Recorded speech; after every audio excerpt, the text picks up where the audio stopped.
Good morning, everyone, and welcome to the regularly scheduled meeting of the Board of Public Works for Wednesday, April 20th, 2022. Dr. Campos? Good morning, everyone. Fernando Campos, Executive Officer, establishing roll call and quorum for today. We have President Garcia, Vice President Villegas, President Pro Tem Davis, and Commissioners Corzan. President Garcia, you do have a quorum. At this time, we currently do not have any callers on the line under general public comment. We also have no commentary under the Neighborhood Council comment section. In addition to that, no comments have been received for any of the items for today's agenda as well. Okay, thank you very much, Dr. Campos. Public comment is officially now closed. That moves us on to the approval of the minutes for Friday, April 1st, 2022. Is there a second to my motion to move this item forward? Second. Thank you, Dr. Davis. There's a first by me and a second by Dr. Davis to move the approval of the minutes of Friday, April 1st, 2022. Dr. Campos. We'll go ahead and start the roll call and voting tabulation. We'll start with you, President Garcia. Aye. Vice President Villegas. Aye. President Pro Tem Davis. Aye. And Commissioner Corzan. Aye. This motion is adopted and carries unanimous. Thank you. Great. Thank you, Dr. Campos. Moving on to item number 1 on today's agenda. This is a bids coming in at 10 a.m. Bids will be received at 10 a.m. for the following public works projects: Sheldon Arleta Park Street improvements. Work order EI 170441IF, E170449F, E170451F, estimate of $4,071,388 in Council District 4. And I take it you have Mr. Matthew there with you? I do. Good morning, everyone. Fernando Campos, Executive Officer. I have Matthew Castellanos here in my office opening up bids this morning. So we are in dual custody. We did receive 4 bids this morning for this project. Again, this is for the Sheldon Arleta Park Street improvement in Council District 4, estimated at $4,071,388. Again, we did receive 4 bids. We'll go ahead and start opening up the bids for this project. The first bid received is from Green Building Corporation for a total bid amount of $4,921,296 even. That's $4,921,296 from Green Building Corporation. For the record, line item number 8, line item number 38, line item number 99 have been crossed out, and all 3 lines have been initialed. In addition to that, I did miss line item 47. So again, just to recap, 8, 38, 47, and 99. All 4 lines have been initialed by the contractor.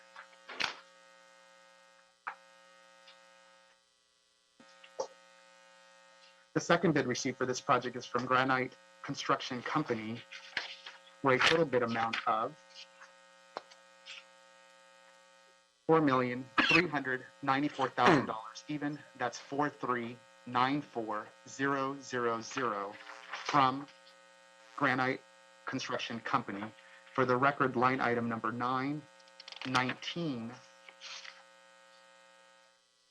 52, 67, and the total bid amount have been crossed out, but all lines have been initialed by the contractor.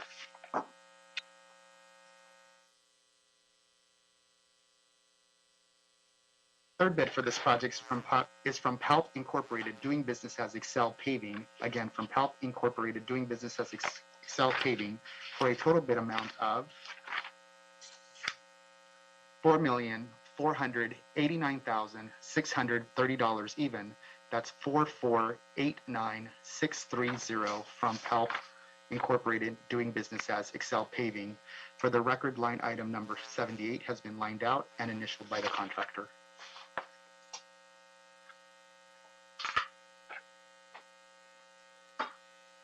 The last and final bid received for this project is from Access Pacific Incorporated for a total bid amount of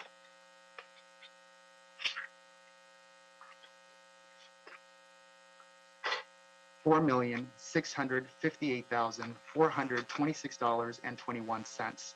That's $4,658,426.21 from Access Pacific Incorporated.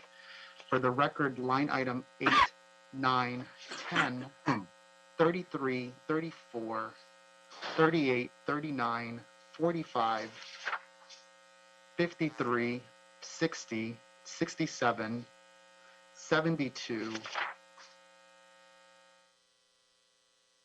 91, 98, and the total bid amount have been whited out, no cross out or line out, but they have been initialed by the contractor. Again, white out, no line out, all have been initialed by the contractor for the record. President Garcia and Commissioners, this concludes the bid openings for today's bid and for today's agenda as well. Thank you, Dr. Campos, and thank you to Mr. Castellanos for also helping you with the bids. Thank you. Thank you. All right, colleagues. Dr. Campos, do we need to adopt these bids and yes, take there a will be a motion required to open, declare, and receive these bids. Okay, got it. So we have to vote on it, right? Yes. Okay. Colleagues, is there a motion to move these bids forward and forthwith? So move. Thank you, Dr. Davis. Is there a second? I'll second. Thank you, Mr. Corson.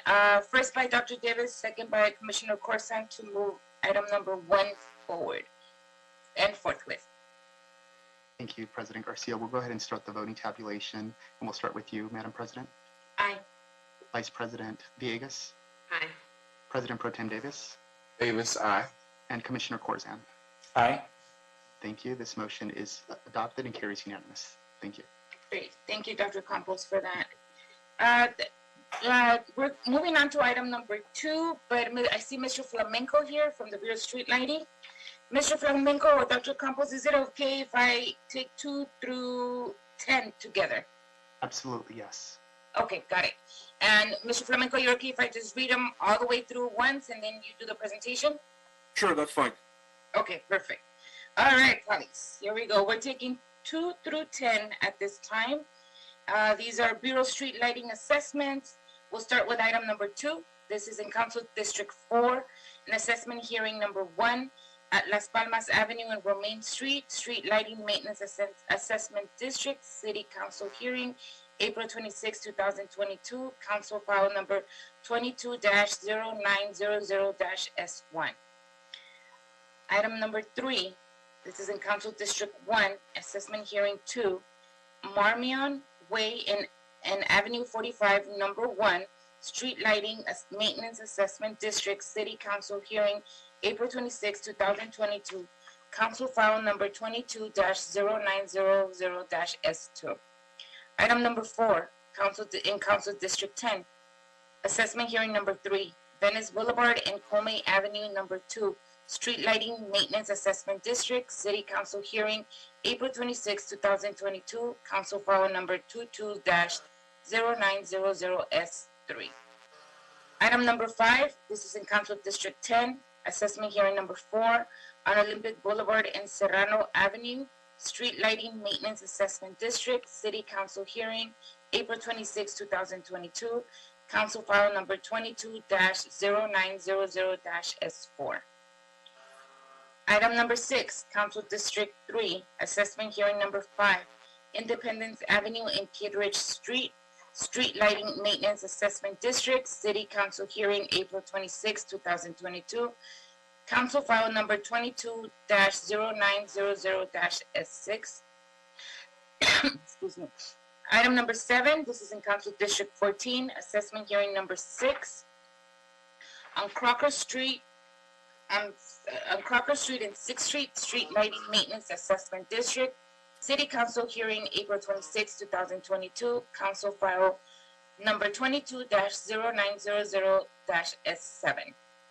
Item number 8, in Council District 1, Assessment Hearing number 7, Eagle Rock Boulevard and Lincoln Avenue, Street Lighting Maintenance Assessment District, City Council hearing, April 26, 2022, Council file number 22-0900-S8. And item number 9, in Council District 5, Assessment Hearing number 8, Venice Boulevard and Hughes Avenue, Street Lighting Maintenance Assessment District, City Council hearing, April 26, 2022, Council file number 0900S9.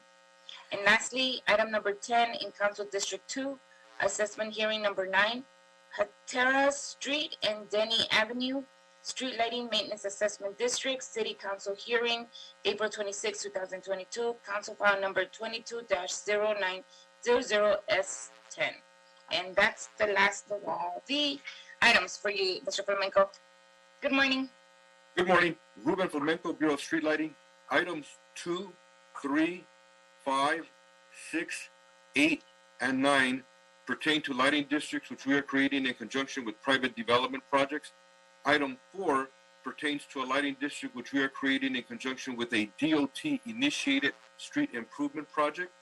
Item 7 pertains to a lighting district which we are creating in conjunction with the Department of City Housing initiated project.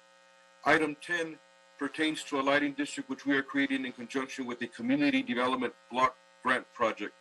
Item 10 is a reballot item per council request. The initial ballot measure was unsuccessful in April of 2021. Ballots for items 2 to 10 were mailed on March 9th, 2022. Ballots for items 2 to 10 must be received by the city clerk's office by Tuesday, April 26th. Ballots for items 2 to 10, we have not received any objections to date on items 2 to 10. We are requesting for the board to adopt and forward items 2 to 10 forthwith to City Council. Great. Thank you, Mr. Flamenco. Any questions, colleagues? Vice President Villegas. Thank you. Appreciate your report. Thank you for that. And thank you for just the clarification on who we're partnering with. On item 10, you said that was with CDBG funding, and the first go around, I guess, was 2021. We were unsuccessful. Correct, last April. Yeah. Can you just give a little bit more context? Sure, it was unsuccessful. We received 55% of the vote was against the lighting district and 45% was in favor of the lighting district. A year has passed by, and because it's CDBG money, the council office, I guess in the last year, has gathered the support, or believe that they've gathered the support necessary in order to pass the lighting district this time around. Keep in mind, with the CDBG project, we're paying for the construction costs, so the property owners are only being asked to pay for the maintenance costs. And I think by communicating that message to the people, hopefully we gather enough support and we'll be able to utilize these funds in order to build lighting systems along these local streets. Thank you for that. And what is there a plan B in the event that it's not successful? Depending on where we get the support or non-support, we may come back and revise the subject area and maybe exclude a block here or there, or maybe add an additional block and perhaps do a third go around. Again, if council requests were to make that request, we'll make those efforts. Okay, I appreciate that. Thank you. No more questions from me, thanks. Thank you, Vice President Villegas. Any other questions, colleagues? Hearing none, is there a motion to move items 2 through 10 forward? So, second. Okay, I'll do a first by Vice President Villegas and a second by Dr. Davis to move items 2 to 3 forward and forth with Dr. Campos. Great, we'll go ahead and start the voting tabulation, and we'll start with you, President Garcia. Aye. Vice President Villegas. Aye. President Pro Tem Davis. Davis, aye. And Commissioner Corzan. Aye. This motion is adopted and carries unanimous. Thank you. Great. Thank you very much. Thank you, Mr. Flamenco, for your time. Good seeing you. Have a good Likewise, rest. thank you. Yes, good. Have a good rest of the week. Got it. All right, colleagues, that moves us right along to item number 11 on today's agenda. This is in Council District 1 from the Bureau of Engineering and the Bureau of Contract Administration. It says a contract award for Ford EC Inc., Council District Number 1, Cypress Homeless Housing, 500 North Avenue 19. Recommending the board to 1, declare CS Legacy Construction Inc. second low bidder to be non-responsive as discussed in this report. 2, declare Ford EC Inc. first low bidder to be the lowest responsible bidder and award Ford a contract for the Council District Number 1, Cypress Homeless Housing, 500 North Avenue 19, Los Angeles, California 9001, project for $4,747,500 And 3, authorize the president or 2 members of the board to execute the contract after approval as to form has been obtained from the city attorney. And that's it. All right. Ms. Quinones, good morning. How are you? Good morning, President Garcia. Good morning, Commissioners. This morning's award board report is for C1 Cypress Homeless Housing. We are recommending the board to award 40C the contract for construction. Ford was the lowest of 3 bids, coming in at 10.9% below the city engineer's estimate. Ford has performed well. They have delivered a few tiny home villages. All have been on time or earlier than anticipated. Construction duration for this project will be 6 months. The site is in Council District 1 in the Cypress area. If I can direct your attention to image 1, which is the aerial. The site is bordered by the 110 Freeway, Avenue 19, and the roundabout, Riverside Drive and San Fernando Road. This is a new type of housing model. We have 34 state certified residential housing units. Some are in duplex form, some are in fourplex form, and I'll go through that in a moment. The site will house 130 people. We'll have the similar amenities of the tiny home villages, on-site laundry, case management, community spaces, both indoor and out with tables and chairs. If I could direct your attention to the second image, that's the floor plan. This shows 4 units stitched together as a fourplex. Again, some are duplexes, so then 2 would be stitched together. Each unit has its kitchen, restroom, bedroom, living area, and a small area for a bunk bed. Max capacity per unit is 4 people. The cost per bed for this model is $74,000 per bed. The council office has been highly involved in the design of this project. Councilman Zedillo has selected color and material, and they plan to engage in community outreach once the project starts construction. That concludes my report. If you have any questions, I'm happy to answer them. Thank you, Marina. Quick question. Were you meaning to show us the renderings here visually with us? Because we didn't get to see anything. Oh, no. You would have that. I would assume that you'd have the board report. Okay, got it. That's all I was trying to clarify. Okay. Dr. Davis. Hi, Marina. Thank you so much for your report today. Wanted to find out some basic things about our project. In terms of the funding for our project, where does the money come from? The funding for this one is CDBG funds Okay. and CIEP money.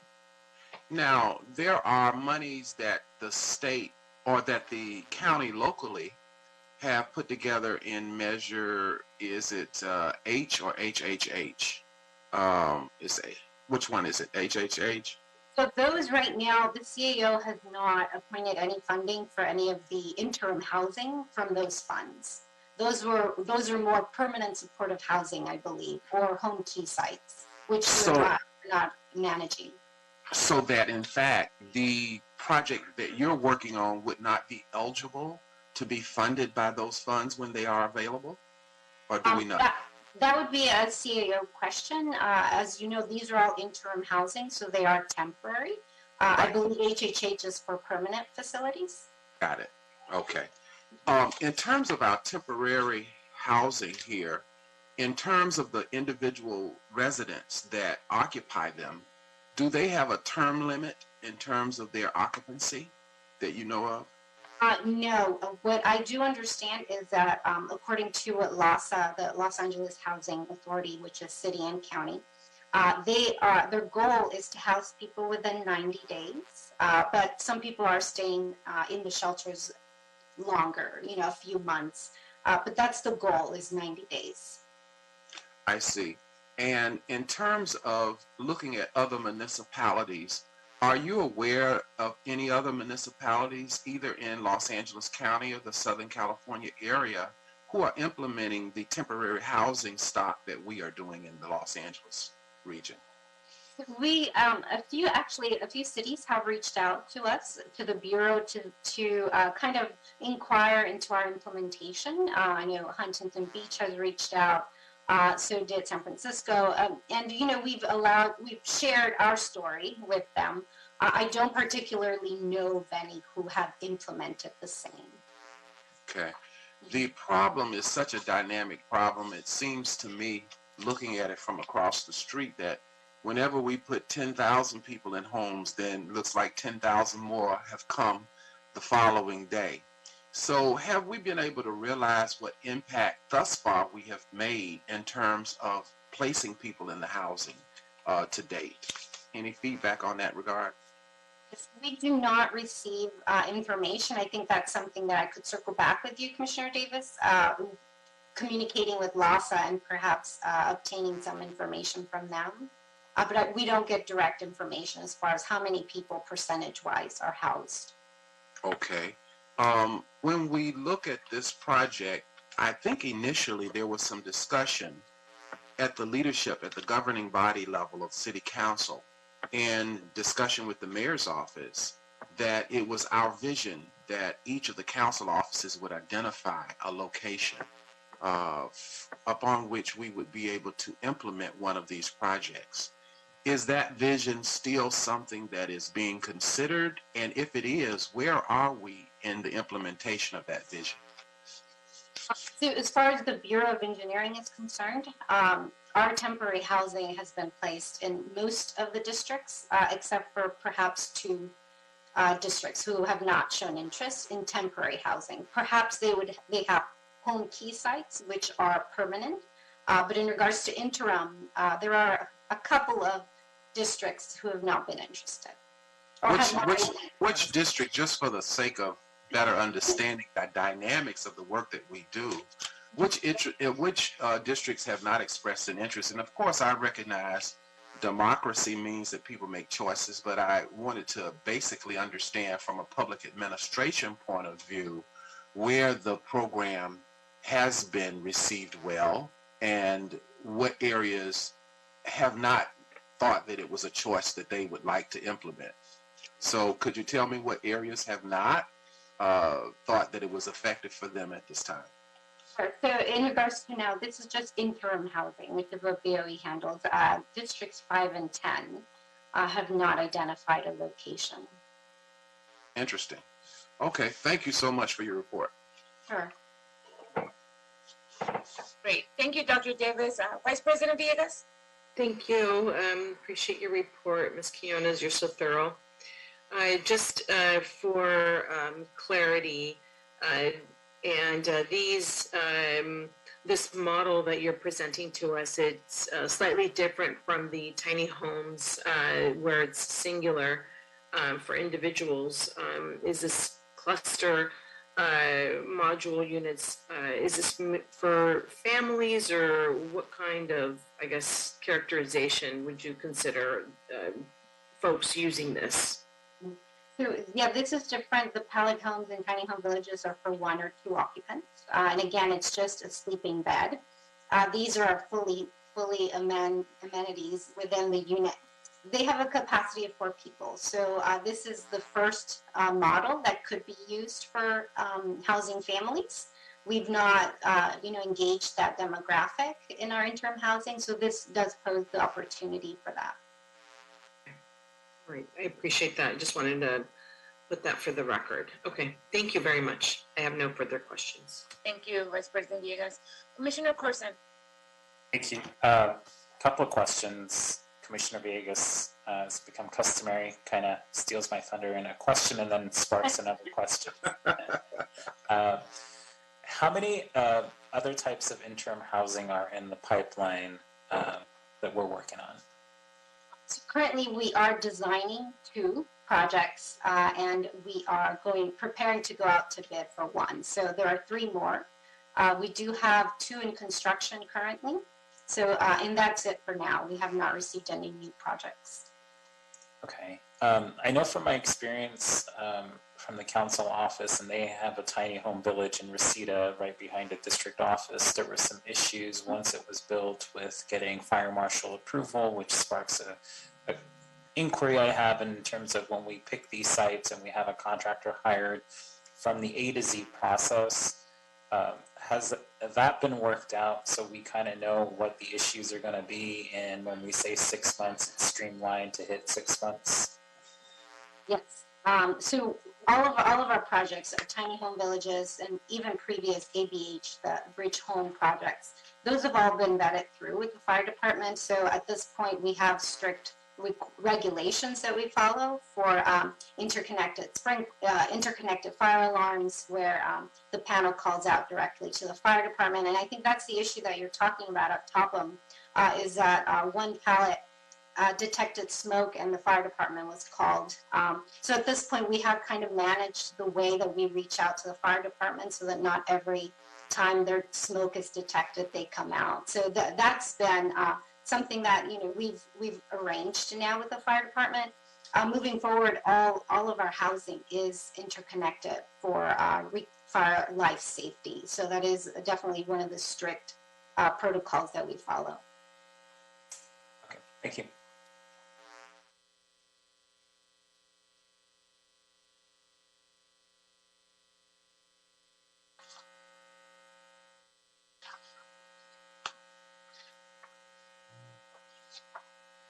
Okay, I'm sorry about that. My computer is not letting me get to my button. I don't know why. First time. Okay, thank you, commissioners. Any other questions for Marina? Hearing none. Is there a motion on the table to move item number 11 forward? So moved. Second. Okay, I'll take a first by Vice President Villegas and a second by Commissioner Corson and Dr. Davis. Commissioner, Dr. Davis, Dr. Campos, we have a first by Vice President Villegas, second by Dr. Davis and Commissioner Corson to move item 11 forward and forthwith. I imagine you want it forthwith, right, Marina? Great. Well, we can go ahead and start the voting tabulation. And just for the record, Dr. Davis, you have your hand still up? Oh, I'm Anything sorry. before I take the vote? Thank you. Okay, we'll go ahead and start the voting tabulation now on item 11, and this is to adopt the item forthwith. We'll go ahead and start with you, President Garcia. Aye. Vice President Villegas. Aye. President Pro Tem Davis. Davis, aye. And Commissioner Corzan. Aye. This motion is adopted and carries unanimous. Thank you. Okay. Thank you, Marina. Have a good rest of the week. Thank you. Great. All right, colleagues, moving right along to item number 12. This is an item in Council District 5 from the Bureau of Engineering and the Bureau of Street Services, asking for a street closure on Metro Westside Purple Line Extension Project Section 1. Request to temporarily close Wilshire Boulevard between Highland Avenue and La Brea Avenue for 10 non-consecutive weekends from April 22nd to July 11, 2022, to facilitate temporary decking removal and street restoration. Recommending the board to 1, find that the board has reviewed and considered the information in the Los Angeles County Metropolitan Transportation Authority, Metro, Westside Purple Line Extension Project Section 1, Project Draft Environmental Impact Statement Environmental Impact Report, EIS-EIR, Transmittal Number 1, and the Project Final EIS-EIR Transmittal Number 2. 2. Find under the California Public Resources Code, Section 21166, and the California Environmental Quality Act Guidelines, Section 15162, on the basis of substantial evidence contained in the whole record that since certification of the EIS-EIR, there have been no changes with respect to the circumstances under which the temporary street closure being undertaken would require a subsequent EIR or a supplemental EIR. 3. Adopt the March 2012 Mitigation Monitoring and Reporting Program, MMRP, Appendix 1 of the final EIS/EIR prepared by Metro as it pertains to construction impacts. 4. Find under the CEQA Guidelines Section 15091 that changes have been incorporated into the project which substantially lessens the significant environmental effects as identified in the EIS-EIR. Further, find that there is no feasible alternative or additional feasible mitigation measures within the board's powers that will substantially lessen any significant effect the project would have on the environment. 5. Adopt the attached CEQA finding of fact and statement of overriding considerations, transmittal number 3, as it pertains to the temporary street closures closure and find that the economic, social, technological, and other benefits of the project outweigh its significant and unavoidable impacts. 6. Adopt the Westside Subway Extension Section 1 Post Record of Decision Memorandum La Brea decking removal and street restoration utility weekend closures of Wilshire Boulevard from April 22nd, 2022 at 9 p.m. to July 1st, July 11th, 2022 at 6 a.m. Transmittal number 4, Joint Report number 1, page 2.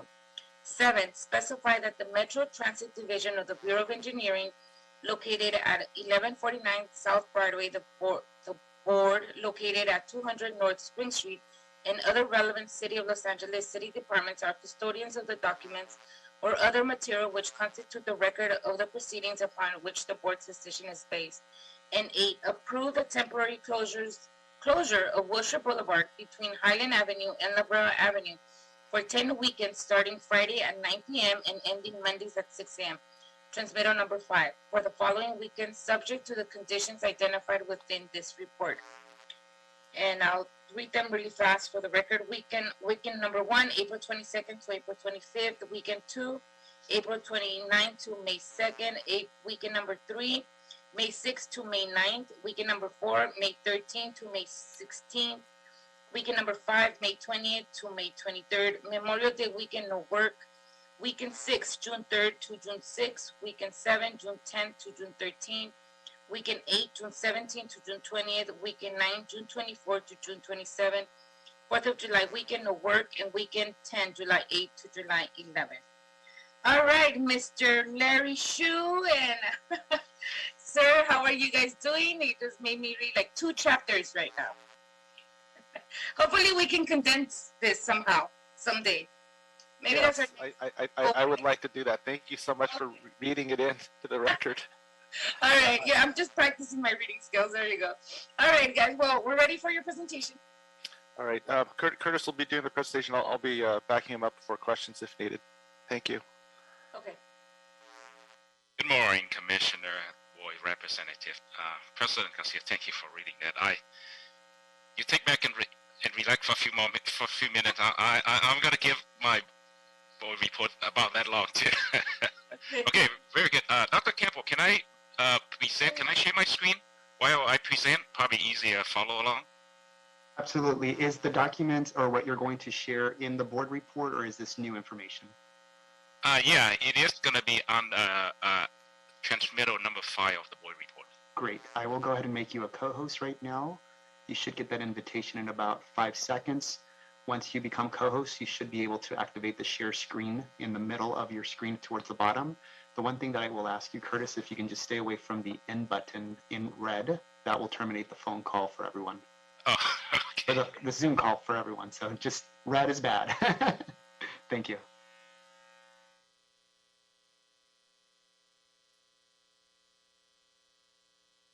Great. You should now be co-host. Okay, I hope you can see my screen now. It's colorful. Have 10 sections on it. No? Okay. Can you see my screen now? Can you let me know? Yes, we can see your screen. Okay, very good. Thank you. Good morning again, Board Public Works and Commissioners. My name is Curtis Shannon with the Bureau of Engineering, Metro Transit Division. The Westside Purple Line Extension Section 1 project extend the Purple Line, also known as the D-Line, subway from the existing terminus at the Wilshire Western Station to the west about 3.9 miles along Wilshire Boulevard, and including 3 new stations at Wilshire, and they are at Wilshire La Brea, Wilshire Fairfax, and Wilshire La Cienega. That's the one in Beverly Hills City. The street closure request before you is associated with the Wilshire La Brea station.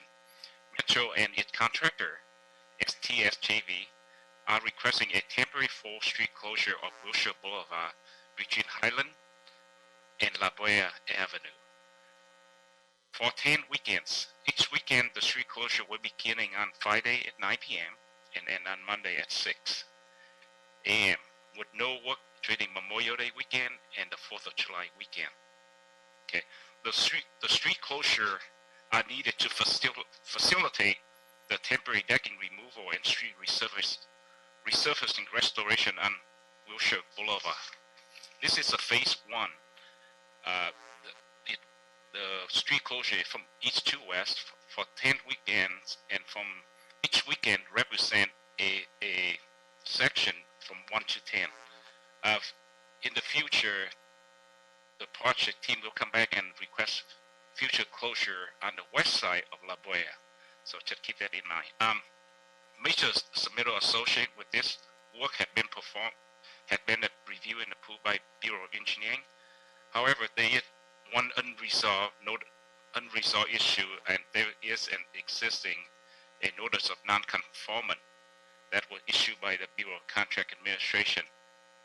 We are working with the Purple Line 1 section. Excuse me, I'm sorry. We are working with the Purple Line 1 team to resolve their non-compliant. We're expecting within about 2 months or so that issue will be resolved. As far as this street closure concerned, LA DOT has reviewed and approved the worksite traffic control plan as well as the detouring routes. Additionally, the traffic committee will continue to review traffic impacting permits to minimize any conflicts with ongoing construction within the vicinity of this closure. As part of BOE, Bureau of Engineering review and request street closure, Bureau of Engineering Environmental Management Division review the environmental document associated with this street closure and recommending that item 1 through 8 on the BOE report will fulfill the BOE application under the CEQA. In addition, Council District 5 had indicated support for this street closure as well. In addition, Metro Public Relations team had performed public outreach for this closure and has scheduled virtual meeting with stakeholders and affected by this closure. That concludes my report. We have staff from DOE, DOT, Metro, as well as the contract online to answer any question you may have. Thank you. Great. Thank you, Mr. Curtis, for your report. Colleagues, any questions? Vice President Villegas? Thank you. Appreciate your report. Thank you, Mr. Tran, and thank you just for giving all those details. And I really like the layout here, just to give us a good understanding of what, just to translate the board report into what's going to happen. So I really like your presentation. If you can just explain a little bit on just the outreach that was done for this and how that was communicated either with businesses or residential areas, that would be helpful. Commissioner, I would yield my floor to Mr. Ned Racine. He's a public relations team from Metro. They did extensive community outreach, and he'll give you the detail on it. And please, Dr. Campbell, can you let him ask the panelists? Yes, if you can just go ahead and stop your share screen so I can have access to the entire panelists and attendees list. Thank you. And is this Ned Racine? Yes, it is Mr. Racine. Yeah, I think he have his hands up too. Ned, if you can turn on your video cam.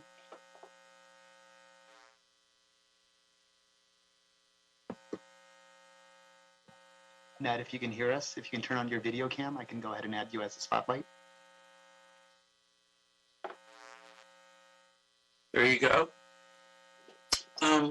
We did extensive outreach on this, of course, given the importance of Wilshire Boulevard. We actually started in November of 2021, and the last presentation I gave was actually Monday, which was a presentation to tenants of 5150 Wilshire which is in the middle of this zone. Before we talk about outreach, I would like to note that although we talk about the closure of Wilshire Boulevard, the sidewalks are not closed, and businesses still, customers still have access to the businesses through the cross streets north and south of Wilshire. In addition to delivering the construction notices by hand from Highland to La Brea, we also use Walking Man to distribute the construction notice within a quarter mile of the Wilshire-La Brea intersection, and we distributed a fact sheet, also using Walking Man, within a half a mile of the intersection. We also distributed to senior centers and schools, including John Burroughs Middle School. They were nice enough to distribute the construction notices to parents. Also, we have a radio ad that began April 5th and will continue to run through July 11th, when we think the work will be done, that talks about this and gives contact information if people have questions. So I'm willing to answer questions about specific outreach. Usually the commissioners ask me about the Business Interruption Fund. The latest update I have is from late January 2022. And for Section 1, about $6.5 million have been distributed in grants to businesses. The Business Interruption Fund is now accepting grant applications. There was a pause during COVID-19 because they were having a difficult time separating business loss to COVID-19 versus business loss to construction. But they are now actively accepting grant applications for Business Interruption Fund. Wonderful. I really appreciate that, Mr. Racine. And in terms of the Business Interruption Fund, is that being also just shared with the public or shared with those impacted businesses on Wilshire? Commissioners, information to the Business Interruption Fund is in our presentations, and it appears on all of our construction notices. Also, the construction notice describing the deck removal is on the website and can be accessed that way. It's also part of our social media postings as well. Okay, thank you. I see that since we'll be closing Wilshire, were the other businesses perhaps on, 6th Street or 8th Street, were those other impacted streets that are going to have to take on that traffic on Wilshire? How was that outreach handled? That information is available on the webpage. The half-mile distribution, I believe, took us 3rd Street and took us west of Rimpaw and west of Cochrane and east of Rimpaw. And the outreach to the homeowners associations took us a little bit west into Hancock Park. We didn't see that 6th Street or 9th Street Olympic would be particularly affected by this closure. But of course, this information will be on the website during the 10 weeks. That's also available. We've also talked to each of the neighborhood councils affected by this. Wilshire Center, Koreatown Neighborhood Council, Mid-City West, and Greater Wilshire. So they have the information as well. Fortunately, we were able to create, we were able to create a presentation and use the same one. All of the neighborhood councils have this presentation so they can share it with their members. Thank you very much. That was thorough. I don't have any questions. Thank you. Thank you, Vice President Villegas. Dr. Davis. Hi, Mr. Racine. Thank you for your report. I wanted to ask, I thought you mentioned the 5th district. Are there any other council district offices that are impacted by this district or by this project? No, because of the redistribution of the districts, only District 5 is affected by the decking removal. And the outreach that we have done to community groups, they didn't express any major concerns in terms of our construction and the duration of it, right? No, there was a apartment house that was not particularly thrilled about this. That was on Wilshire Mansfield, but they resigned themselves to the fact it had to be done. And there really is no alternative. Closing Wilshire Boulevard for 2 or 3 weeks would, of course, affect businesses that are right now not affected if they're closed on Saturday and Sunday. The impact of this project on parking for residents, is this an area where you have a lot of apartments as well as homes, or what is the impact of the project on parking? This area has mostly apartment houses, Commissioner. The Mansfield, Avalon, 5200, they all have parking. So I don't think this is has a tremendous effect on parking in that area. Okay. Thank you so much. Appreciate it. Thank you, Dr. Davis.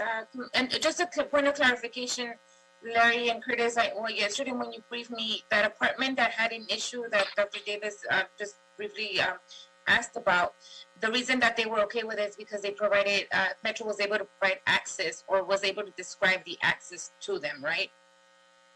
Mr. Racine, the person asking you about the Manfield's apartment, can you answer her, please? Yeah, I want to get clarification on the apartments that had an issue. My understanding is part of it why they then were okay with it was because Metro was able to identify and clear out an access for them for that apartment. I think one of the things that changed their mind was we explained that whether you close Wilshire for 2 to 3 weeks, which as I explained is not a pleasant alternative, you would still have night work. You will have some kind of night work no matter what configuration we use, and I think that reassured them a little bit.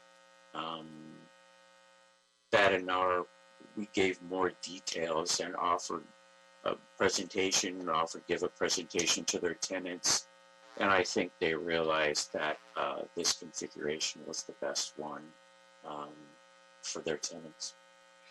Okay, thank you. I just want to make sure that everybody gets the thorough information. So thank you for going out of your way to doing a separate or more detailed presentation. Sometimes that's all it takes.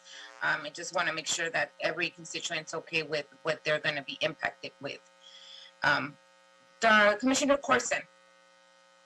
Thank you. Mr. Racine, I had brought this up with Curtis and Larry as well, and I just wanted to check in. I did not hear in the groups and or organizations you had reached out to, during the weekend, this area is very, there are a lot of Jewish synagogues in the area, and it's a very rich population of Orthodox Jewish community as well, with a lot of walking on Friday nights and Saturdays. And I didn't hear if you had reached out to those organizations as well, just to let them know in case there are alternative routes, especially if there is any sidewalk interference where pedestrian accessway may be interrupted and there may be some pedestrian hazards. I'm not aware that there is a synagogue close to this work, although again, we did distribute the fact sheet within a half a mile of the intersection. So if they have an address, they receive the information that way. Okay, I think the synagogues were outside of that half mile.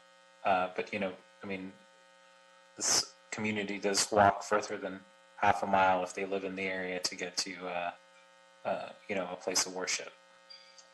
Well, Commissioner, we can still do that. Okay. We can still share information with them and describe how the work might affect their neighborhood. Okay, thank you. Thank you, Commissioner Corson. I would appreciate that, Mr. Resend, on making sure that every constituent that will be impacted understands what will happen the next 10 weekends and not leave that as a second option. So in the future, if you can do your thorough outreach beforehand, We would really appreciate that. As commissioners, we want to make sure that our residents are not the minimal impact, and if they're aware, then they're not impacted as much. But closing weekends is a lot, and especially if the Jewish community congregates on the weekends, they need to know that this is also happening, or at least be aware of. So that they're not late to whatever it is that they're here for. So BOE, just in the future, if you guys can just do more of a thorough, if it's not you, Metro then needs to do more of a thorough outreach on those, and just kind of make sure that we tap not just businesses or the residents, but also community groups, church groups, all of those, schools also as well, that let them know that this is going to happen. 10 weeks is not no little closure. 10 weekends is a lot of weekends. So please make sure we do that. Anything else? Do that, Commissioner, and also I wanted to note that we did reach out to the local schools. We hand delivered construction notices there. Okay, good. Appreciate that as well. Thank you. Anything else, commissioners? I know, Dr. Davis, you have your hands up, but it might be from... Oh, no. I think that's an old hand, and I apologize. Okay, no worries. All right, commissioners, are you... anybody ready to do a motion to move this item forward? So move. Thank you, Vice President Villegas. Is there a second to move item number 12 forward? Second. Thank you, Commissioner Corson. Yes. Okay. Dr. Campos, we have a first by Vice President Villegas and a second by Commissioner Corson to move item number 12 forward and forthwith, given that the closure would start this coming weekend. Great. We'll go ahead and start the voting tabulation, and we'll start with you, President Garcia. Aye. Vice President Villegas. Aye. President Pro Tem Davis. Davis, aye. And Commissioner Corzan. Aye. This motion is adopted and carries unanimous. Thank you. Thank you, Curtis, Larry, and Mr. Racine for your time. Have a good rest of the week, and look forward to getting all the stuff done during these days. Yeah, thank you very much. Have a good Thank you.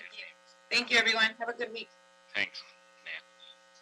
All right, colleagues, moving on along to item number 13. This is a street closure also asked by the Bureau of Engineering, the Bureau of Street Services, and Council District 14.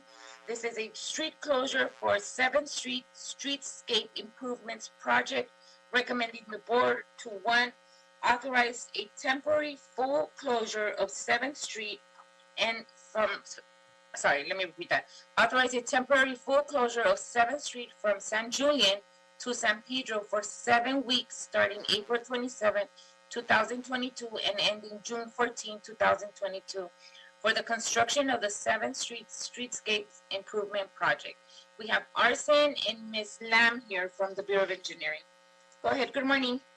Good morning, and thank you very much. My name is Arsen Voskerchin. I'm the Principal Civil Engineer for the Street Improvement Division of the Bureau of Engineering. I'm joined today by our Project Manager, Winnie Lam, and she'll be presenting the report before you today requesting authority for the street closure. So I'll pass it over to Winnie, and I'll be here in case there's any questions as well. Good morning. Winnie Lam with the Bureau of Engineering Street Improvement Division. Again, I'm the project manager for this project. This item before you is to request authority to temporarily close full closure of 7th Street from St. Julian Street and San Pedro Street for 7 weeks, starting April 27 and ending June 14 for the construction of the 7th Street Streetscape Improvement Project. To provide you with some background, this is a $12 million multimodal transportation project. It will add pedestrian and bicyclist safety improvement on 7th Street. The first phase of the project is from Figueroa Street to San Pedro Street. The scope of the work includes 13 blocks of protected bike lanes with concrete curb, 13 bus islands, 65 pedestrian lights, and 80 new trees. Construction will begin at San Pedro Street and continue westward. In order to safely perform construction, work along 7th Street, a temporary street closure is recommended for the first block of construction from St. Julian Street to San Pedro Street. First, the full street closure will mitigate impact from LA Department of Water and Power to repair the underground power vault on the roadway. Second, the full closure will decrease the overall duration of the street reconstruction and thereby reducing community impacts. The road closure is supported by the council member Kevin De Leon. The council office would like the contractor to get in and get out as quickly as possible. We have received concurrence from the local police station and fire station. As for public outreach, the first construction impact virtual meeting was on March 10th, 2021, a year ago. The latest community meeting was hosted on March 30th, 2022, which was 2 weeks ago, to share with the public the current construction schedule and upcoming road closures. BOE has also hired KPA to do continuous public outreach throughout the duration of the construction phase. Weekly e-blasts will be sent out to provide updates on the construction impact and possible detours. We have a project hotline number for public to call if they have any questions. The construction notices, advanced construction notices was sent out to adjacent property in early April. And again, we will redistribute them after the approval of the road closure from today.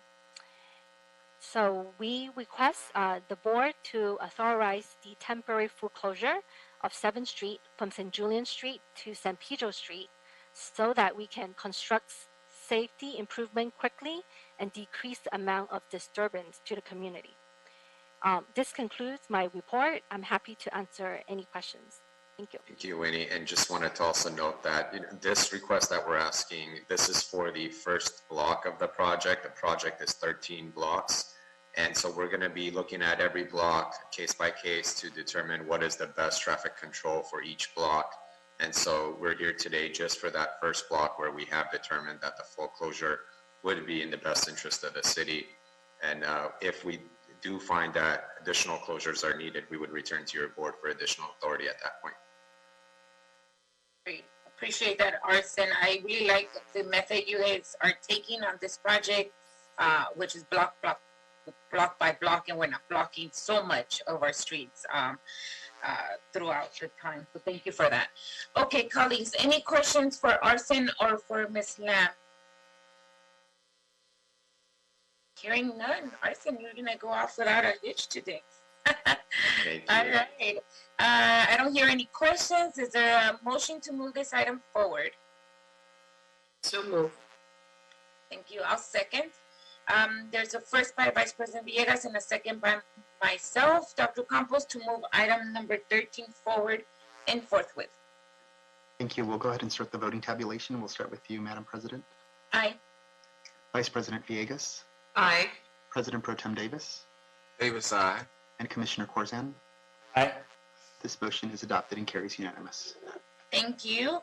All right, Mr. Arson and Ms. Lam, you are good to go. See, we're good at times, Arson. Yes, thank you very much.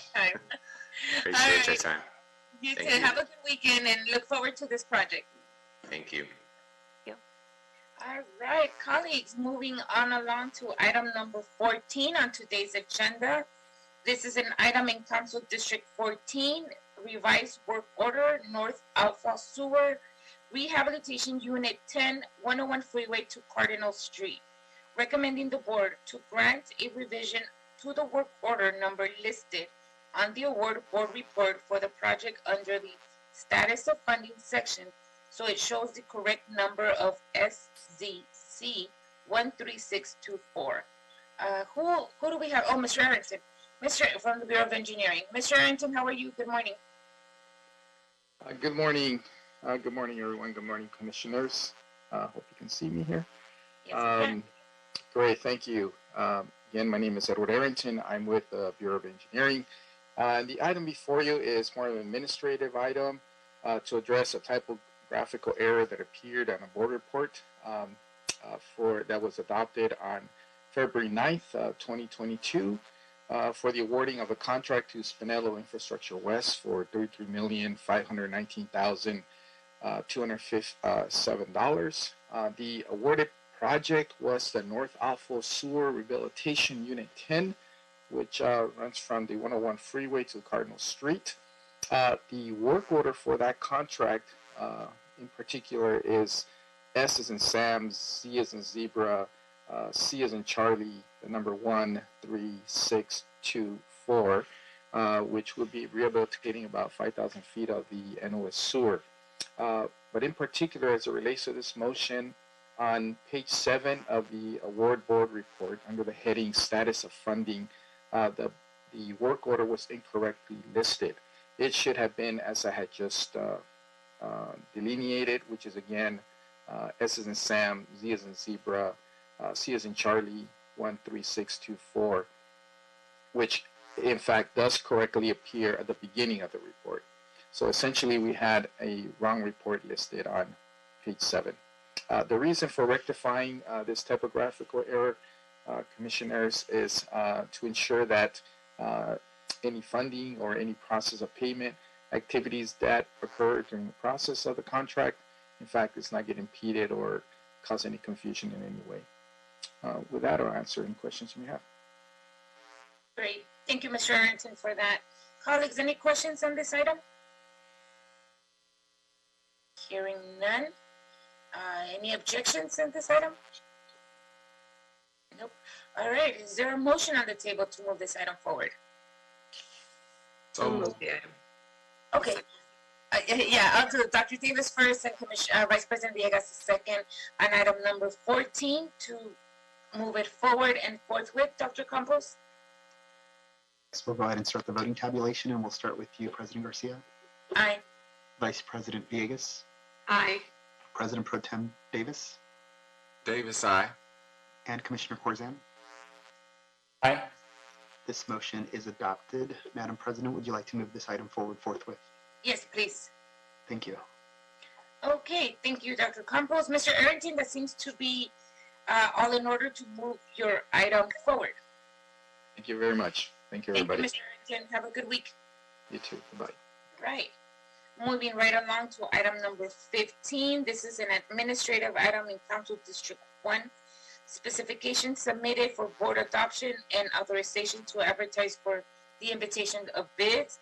This is for the Westlake Macarthur Park Pedestrian Improvement Project, federal project number CML 5006-841, work order number E1908032, estimate $1,048,523, bid receipt date of May 25th, 2022. There's no one on this item. Is there a motion to move this item forward? So moved. Thanks, Dr. Davis. I'll second that. Dr. Campos, we have a first by Dr. Davis and a second by me to move item number 15 forward and forthwith. Great. We'll start the voting tabulation. We'll start with you, President Garcia. Aye. Vice President Villegas. Aye. President Pro Tem Davis. Davis, aye. And Commissioner Corzan. Aye. This motion is adopted and carries unanimous. Thank you. Great. Thank you. Okay. All right, colleagues, we finished with our voting items. We are now in our oral report section, and today we have item number 16, which is the Climate Emergency Mobilization Office update, CEMO's office. So I think we have Marta Segura, the director of the CEMO office, here with us today. Yes, let me go ahead and spotlight her. Great. Sorry. And Marta, you're on mute. Okay, good morning, commissioners. Thank you so much for having us here today. The Climate Emergency Mobilization Office has prepared some slides to give you an update, progress report on our work thus far. Hope everyone is doing well. It's a busy morning here at CEMO because we're preparing for our second to final Climate Equity LA webinar tomorrow night. So we're almost through with the 3-part series. All right. So I'm going to have Rebecca moving us forward, and I'll say next every time we're at the next slide. So Rebecca, could you please move us to the next slide? I've been made a co-host, Dr. Campos. I think we need to make Rebecca co-host. She is already co-host. Rebecca, you should have co-host rights. If you hover over the middle, there you go. Wonderful. So, again, I'd like to go over a little bit of a background and overview, particularly because, you know, there have been some changes, and what I wanted to say is that this office is relatively new. We were launched last February, and we've gone through various phases of development, so we'll go over that. We will also go through the history of our partnerships, our priorities in our blueprint, some of our accomplishments, and recap next steps and be available for questions. Next.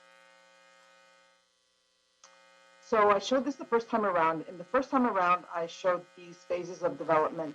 We were more at the forming stages and storming stages.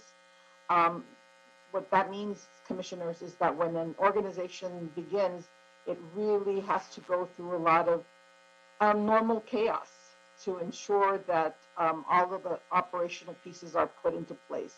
Now I believe we highlighted the norming and performing.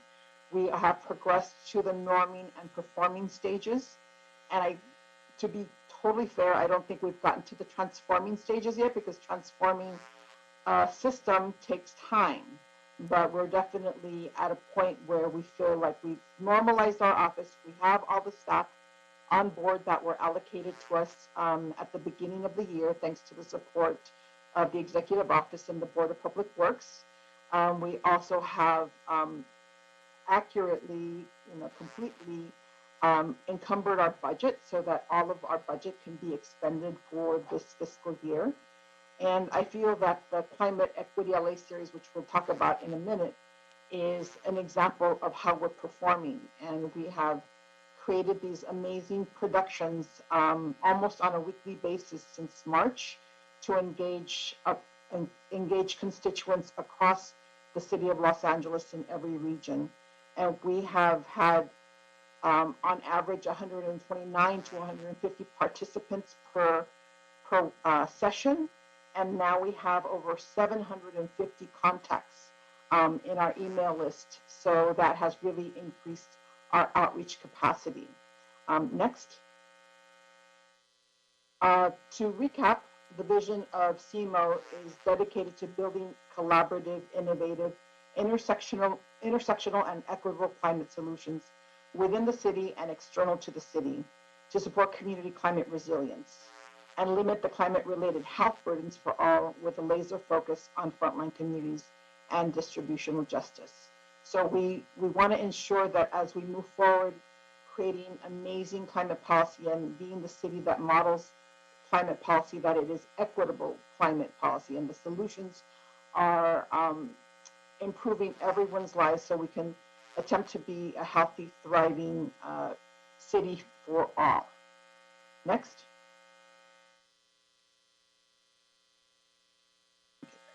So how do we do this?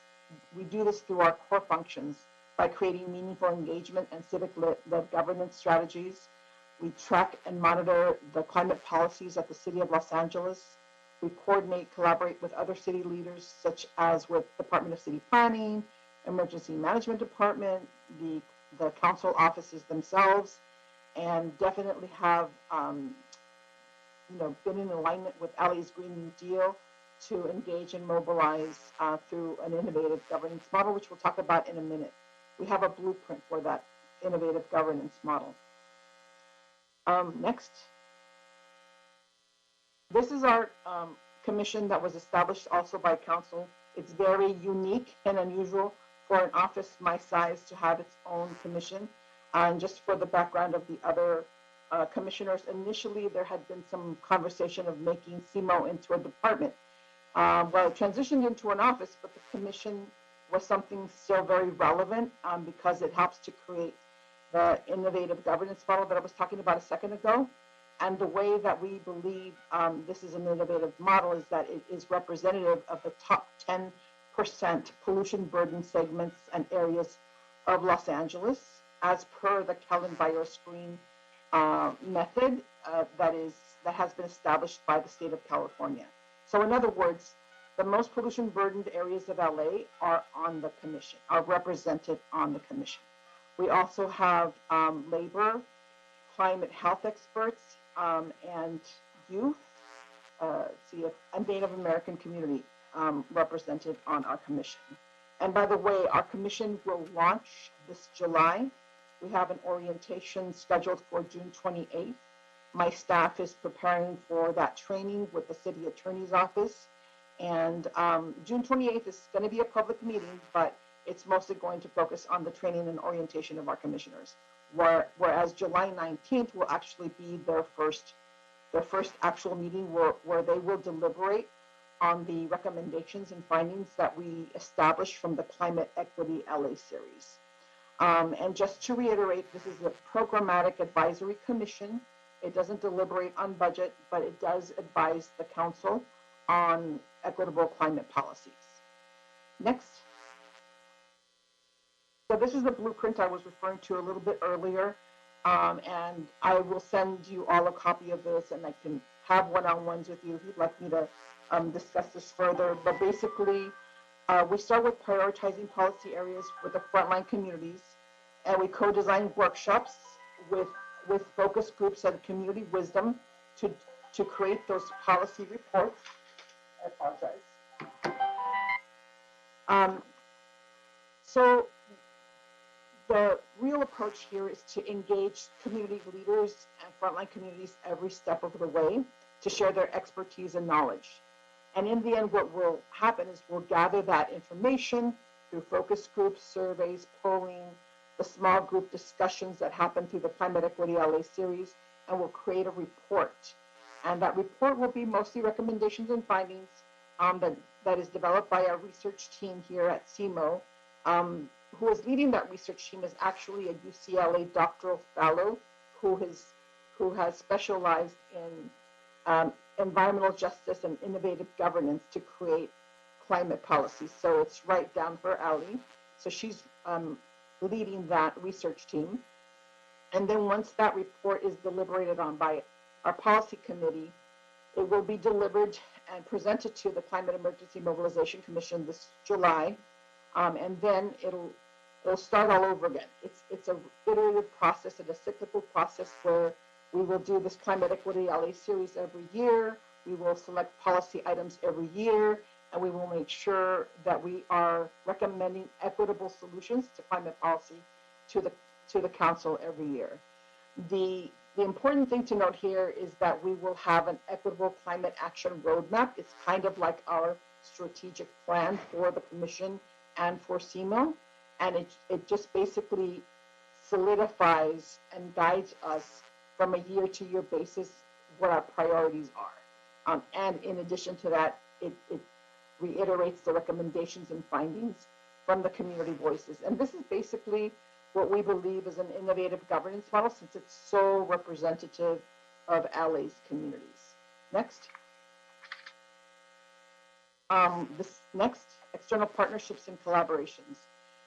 So we are, as most of you know, are working with the Liberty Hill Foundation, and we're in a contract with them to be our partners because of their experience in stakeholder engagement with the communities that we most want to engage.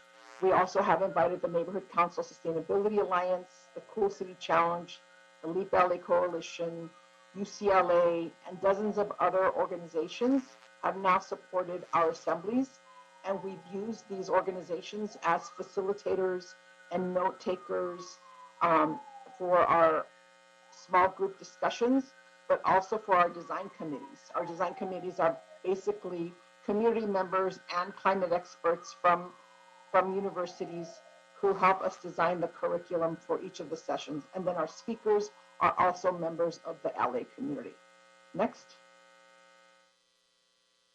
And this just reiterates our main policy areas for this fiscal year. Energy planning and equity strategy, building decarbonization, community climate resilience, which we're in now during Earth Month. We're hosting 3 sessions on community-driven climate resilience, which includes risks like extreme heat, wildfires, blackouts, smoke, and of course, all of our sessions include the concept of a just transition and equitable workforce development, and the cumulative impacts of pollution, air emissions, etc., are all part of the EJ framing for our series. Next. So now we actually get to the goals and accomplishments. So the last time I spoke to you, we were just in the middle of our budget process, our contract process, everything on the left-hand side. But we have gotten to the point where we have, we haven't actually won a grant yet, but we have a couple out there that we've collaborated on with other departments. We have hired all of our staff, so we've gone through staff training and hiring. And for example, our admin clerk who is helping us with the event management of our commission meetings is in training right now with the executive office, and she goes there 3 days a week to shadow the folks in the executive office who run your meetings. So, and we're also training her on the production plan for the commission meetings. That's just an example. So all of our staff, even though they're relatively new, they have been extremely supportive and helpful and experienced. It feels like they've been working here a really long time. So I'm really fortunate to have such great staff. We've also launched our branding, website, and communications planning. We hired our contractor, and we're using Momentum Solutions, and OCB already use them, so they're tried and true. They know what the process is like here at the Board of Public Works, and that website should be completed in about 3 months' time. We have developed our program and program integration, program plan and program integration, and we are evaluating it at the moment because we want to improve on it for next year. So we're already developing next year's plan. And like I noted before, we've already begun working with the City Attorney's Office and the Human Relations Commission leads, and Fernando Cairo and his staff, so that we could prepare for our first commission meetings. Next. And I think here in white, what I have noted is that what I've stated earlier, we're launching our commission and we're launching our Equitable Climate Action Roadmap, hopefully before the end of this year. And the commission, however, is responsible for providing the final Equitable Climate Action Roadmap. So it will be really up to them what length of time they feel is necessary to produce that final report. And all of the rest here, we've been working on and we've accomplished, like the draft engagement strategy. We've drafted it, we've worked on it, we've completed it. We've designed the curriculums, we've hired and trained staff, we've launched community assemblies. And the last time I spoke to you, none of this on the left-hand side had yet been accomplished. So we're very proud to have accomplished, I think, all of our goals thus far. Next.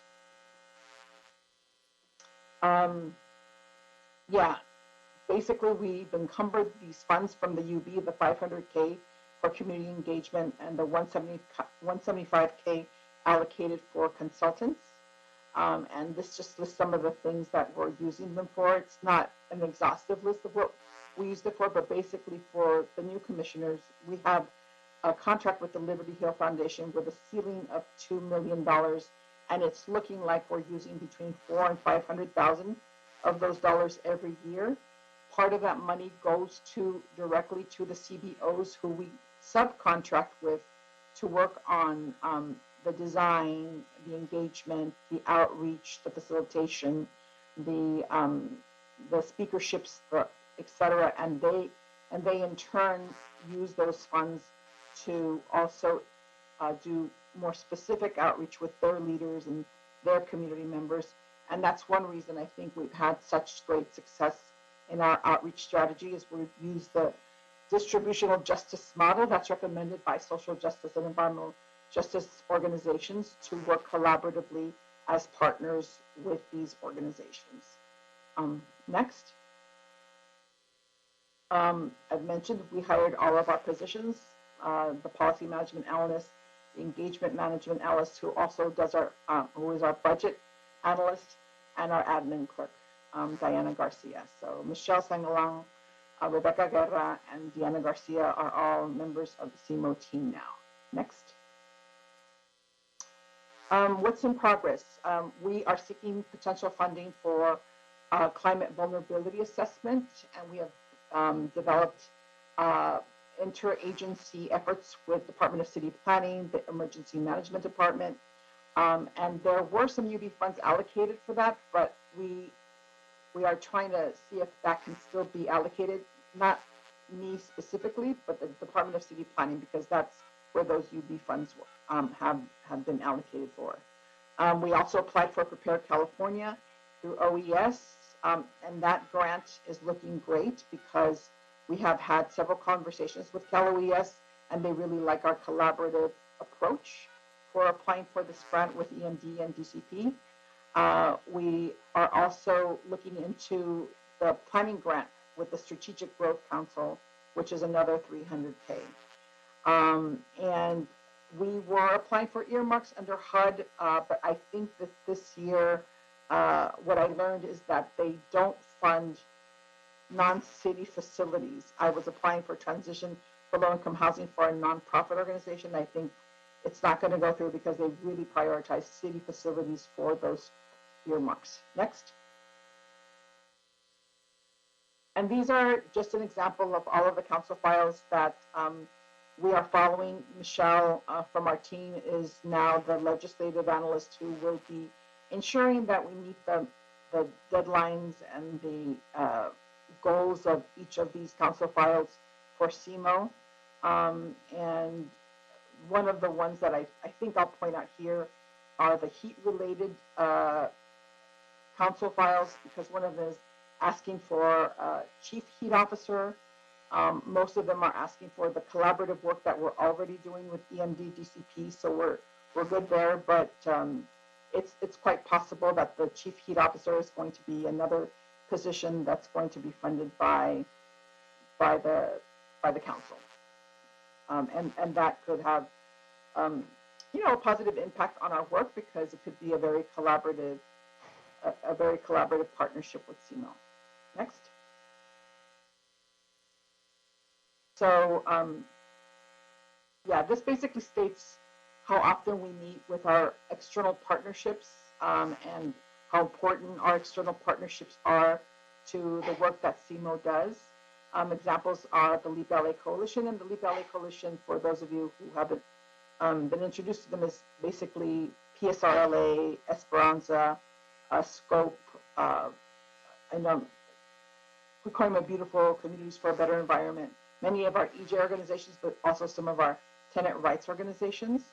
We have 2 meetings every week with Liberty Hill, and we were part of a soft launch for the Cool City Challenge, which is an initiative that was started about 6 months ago.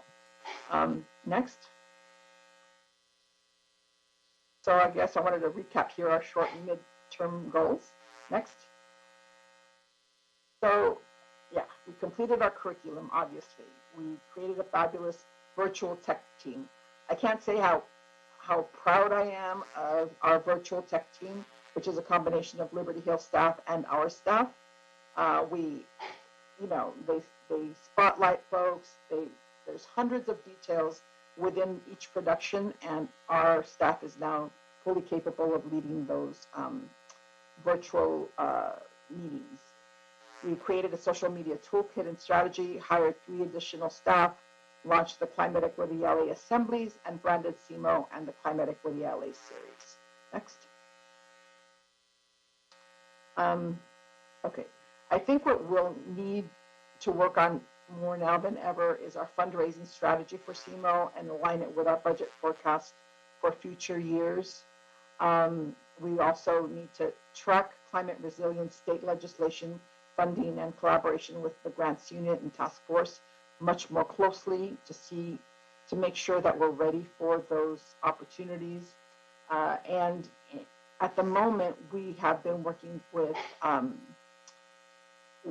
few folks to align ourselves with some state opportunities. And so I think that there's a lot of good news in the horizon as far as state funding goes. Next. We will continue to work on council file report backs, coordinate and obtain funding for pilot projects. The pilot projects is an interesting concept. It comes from the CBOs themselves. They want funding allocated directly to them to create like climate resilience hubs or solar rooftops on their buildings. So I'm coordinating work with Department of Water and Power that is hosting sessions at the moment for organizations to access funding from DWP to do the very same thing. So a lot of what we do here at CMO is navigate city resources to ensure that communities understand what they are and are able to apply for them. And the same goes with council file motions. Sometimes we are the ones explaining to community members what policies are being proposed and how that might impact our neighboring communities. Next. This just states that we have actually been in the media. We've been publicized in an editorial of the LA Times. We've done some Channel 35 interviews. We've partnered with other organizations on posting our series. So the social media for our series has been phenomenal since so many organizations have been posting it and reposting it and cross-posting it. And then we are in the process of creating our own newsletter to ensure that our members receive like a bi-weekly report on what we're doing. And it would be great for city to know as well. And we are in the process of revising our social media toolkit, and we haven't quite created a media plan because I don't think that that's absolutely necessary right now. Maybe in the future, but not at the moment. Next. And that's the end of our presentation. I hope that that was helpful.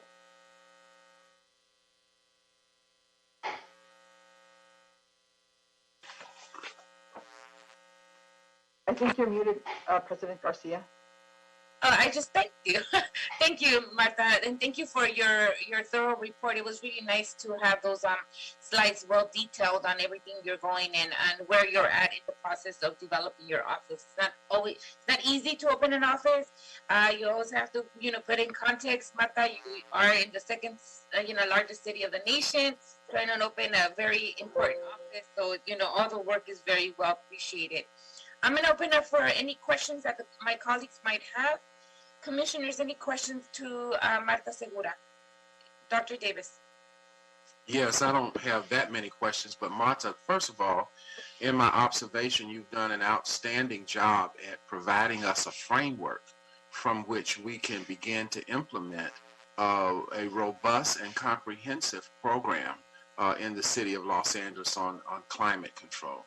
And I think that what is really critically interesting is to have as you have stated in your report, to have a commission to work with where you get input for not only citizens, but also from various stakeholders that care very deeply about us being able to have climate emergency mobilizations effort in our city. As we look at the various multiple variables that you have to manage in this work, what is our overall vision for the office in terms of how we see ourselves, our role, our responsibilities? I think what we're trying to gain is a whole of government approach for equitable climate policy, which really emphasizes that collaborative approach to ensure that thriving, healthy communities are a priority for all policy, right? Thriving communities, economic communities are a priority for all departments and bureaus, because equitable climate policy isn't just about climate, it's about ensuring that the many factors that impact these vulnerable communities are also addressed, like housing, jobs, pollution burden, education. So I think when we're talking about creating climate resilience, we want to make sure that the engineers and the scientists know that we can't just address one issue like heat. extreme heat in and of itself exacerbates the pollution burden and the comorbidities in our communities. So what I'm really trying to emphasize is this collaborative, whole of government approach that helps our council members create policies that are comprehensive and that don't have these unintended consequences, right? So that's one way of seeing it. And the other part that I wanted to add, Commissioner Davis or Dr. Davis, is that, as an example, our last session for the Climate Equity LA series is inviting Assemblymember Isaac Bryant. Yes, I met him last night, quite frankly. Great. And we're adding Capri Maddox to that conversation because he has introduced legislation to align the Justice 40 initiative at the federal level that has intended to ensure that 40% of all infrastructure dollars are invested in our most vulnerable communities, our EJ communities. And so he has said, well, at the state level, we want to operationalize this. So then at the city level, we want to align with what the state is doing so that we can further operationalize how that funding is distributed to these marginalized communities. So this conversation is going to promote this whole of government vision and this whole of government approach to bring climate equity through the vision of the Biden administration, of the state assembly, and the local initiatives that we have here. And if we can align those, then we can be a model city for other cities to follow how those funds are invested and how we track those funds, right? I agree, and I think the framework does, in fact, have to be interdisciplinary in terms of talking to the various stakeholders that would be involved in this effort and in this venture. And of course, we have to be collaborative at the same time. And I think you've done both of those things very well.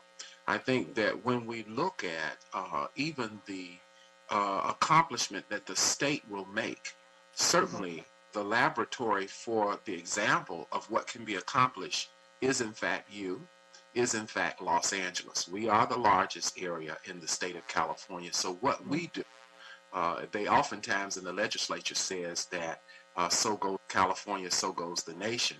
But I would go further to say so goes Los Angeles, so goes the nation, particularly in a new area of embracing an area such as climate emergency mobilization.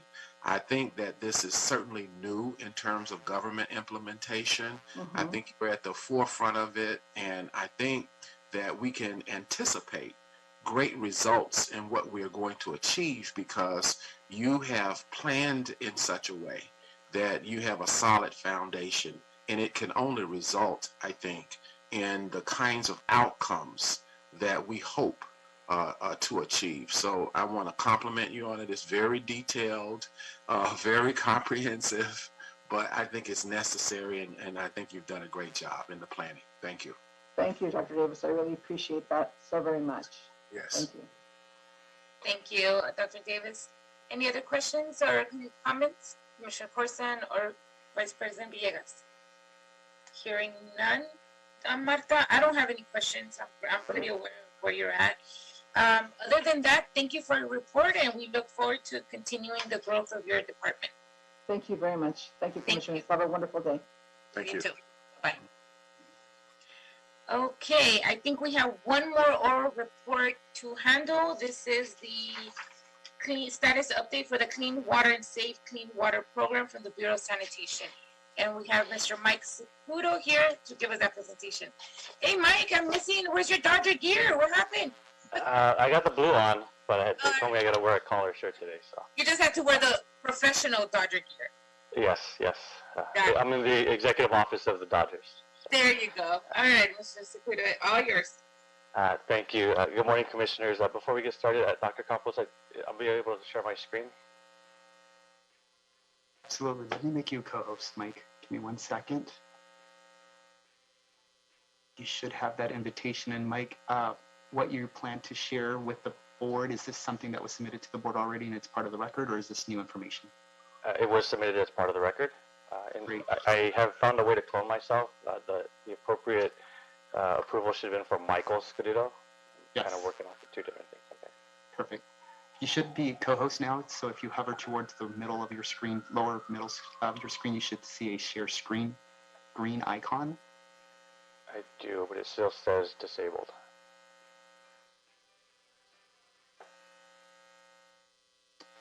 Let me see. Let me try your second sign on, Michael Scaduto. So Yes.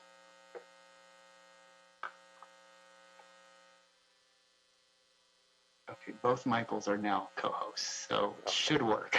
There you go. Thank you. How's that? Yes, we can see it. Okay. So good morning, commissioners, Dr. Campos, city attorney, and board reps. My name is Michael Scaduto. I'm here representing LA Sanitation and Environment. This is our first inaugural Safe Clean Water Program update to the board. If you recall, we were at the board in November in regards to some transfer agreements we had with the county, and at the time, President Good had asked for a biannual update on the status of the program. So this is our first one. The Safe Clean Water Program is also known as Measure W. So we'll be going through a couple of highlights of the program, and feel free to stop me if I speak too quickly. I get excited about the program and want to make sure I convey all the information appropriately. Really, before we get into the nuances of the Safe Clean Water Program, I try and always stay true and humble to our roots, and that goes in regards to water quality. Previously, our division was part of the Watershed Protection Division within LA Sanitation, and as the program has grown to oversee the Safe Clean Water Program, we have branched off. Nonetheless, we still monitor the water quality regulations because that is what drives us, our program, and our projects. So 2 slides just quickly on what's going on with regards to the regional board and regulatory aspects of the program. Our previous permit in 2012 brought the fruition of what was referred to as enhanced watershed management plans. And this was basically a really, really high level purview about how the city would need to maintain compliance, what they would have to do. And at the time, that assessment equated to about 89,000 acre-feet of stormwater having to be captured throughout the city. And that equated to $7.3 billion in investment. So we had the plan, we just needed the funding to do it. Other activities that it highlighted at the time in 2012 were additional enforcement activities, compliance with the trash Tmdl, and more extensive annual reporting. The regional board in 2021 updated and issued a new permit to the county and all the municipalities, us included. In the 20 years I've been with the program, each cycle of the permit gets a little bit thicker and thicker. And so that's no different here. In the 2021 permit, it called for additional reporting requirements. Previously, it was once a year. That's transitioned to biannual. Additional monitoring requirements based on new locations, new pollutants of concern. All this has driven to having to fund more elements of the program.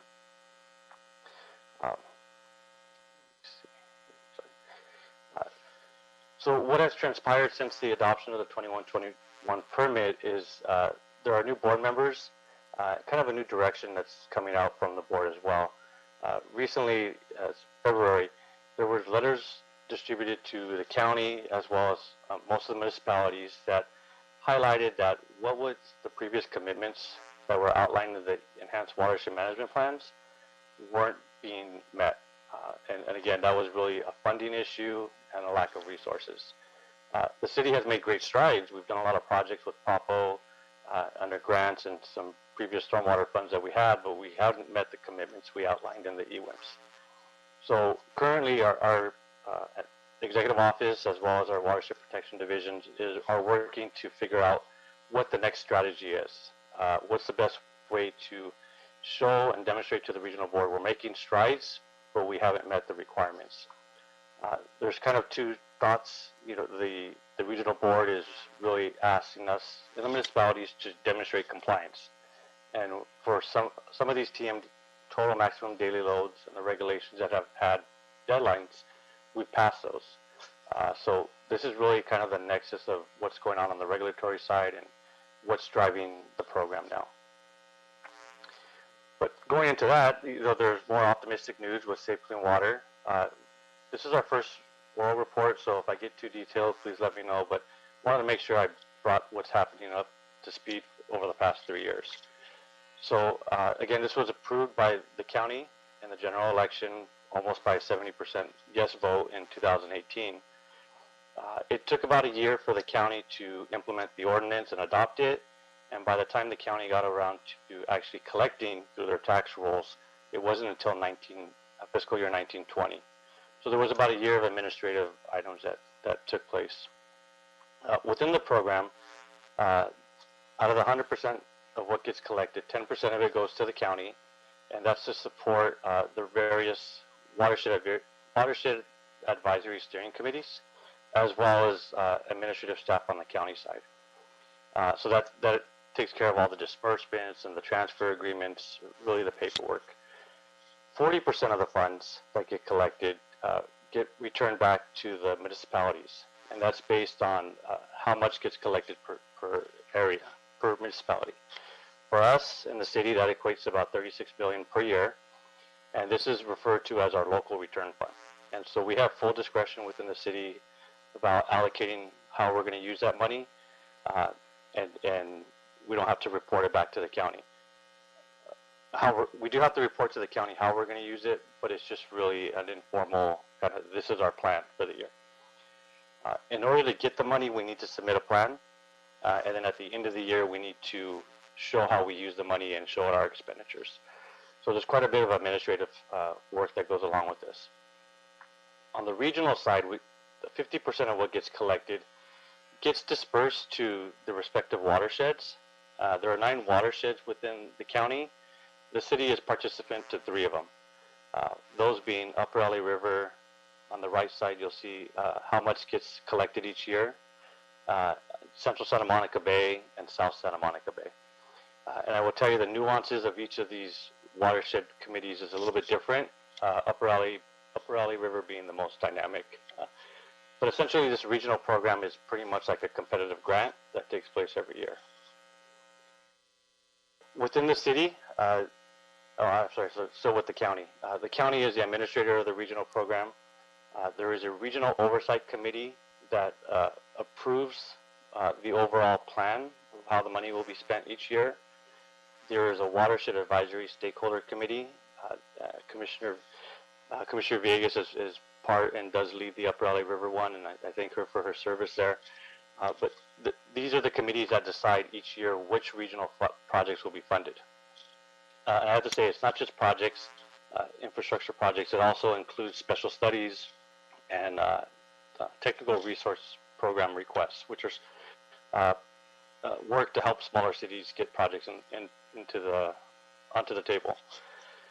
But before each of the WAS can make a recommendation about which projects to move forward, the regional side does have a scoring committee.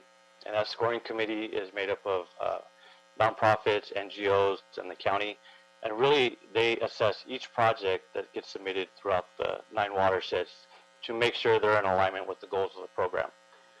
The program is still, I would say, in its infancy stage, so there still is a lot to, it's not a black and white. So each round when we submit projects for consideration, it does seem like we're trying to hit a moving target, but I think that's just the nuances of the program being refined, and that's something that I think will be worked out.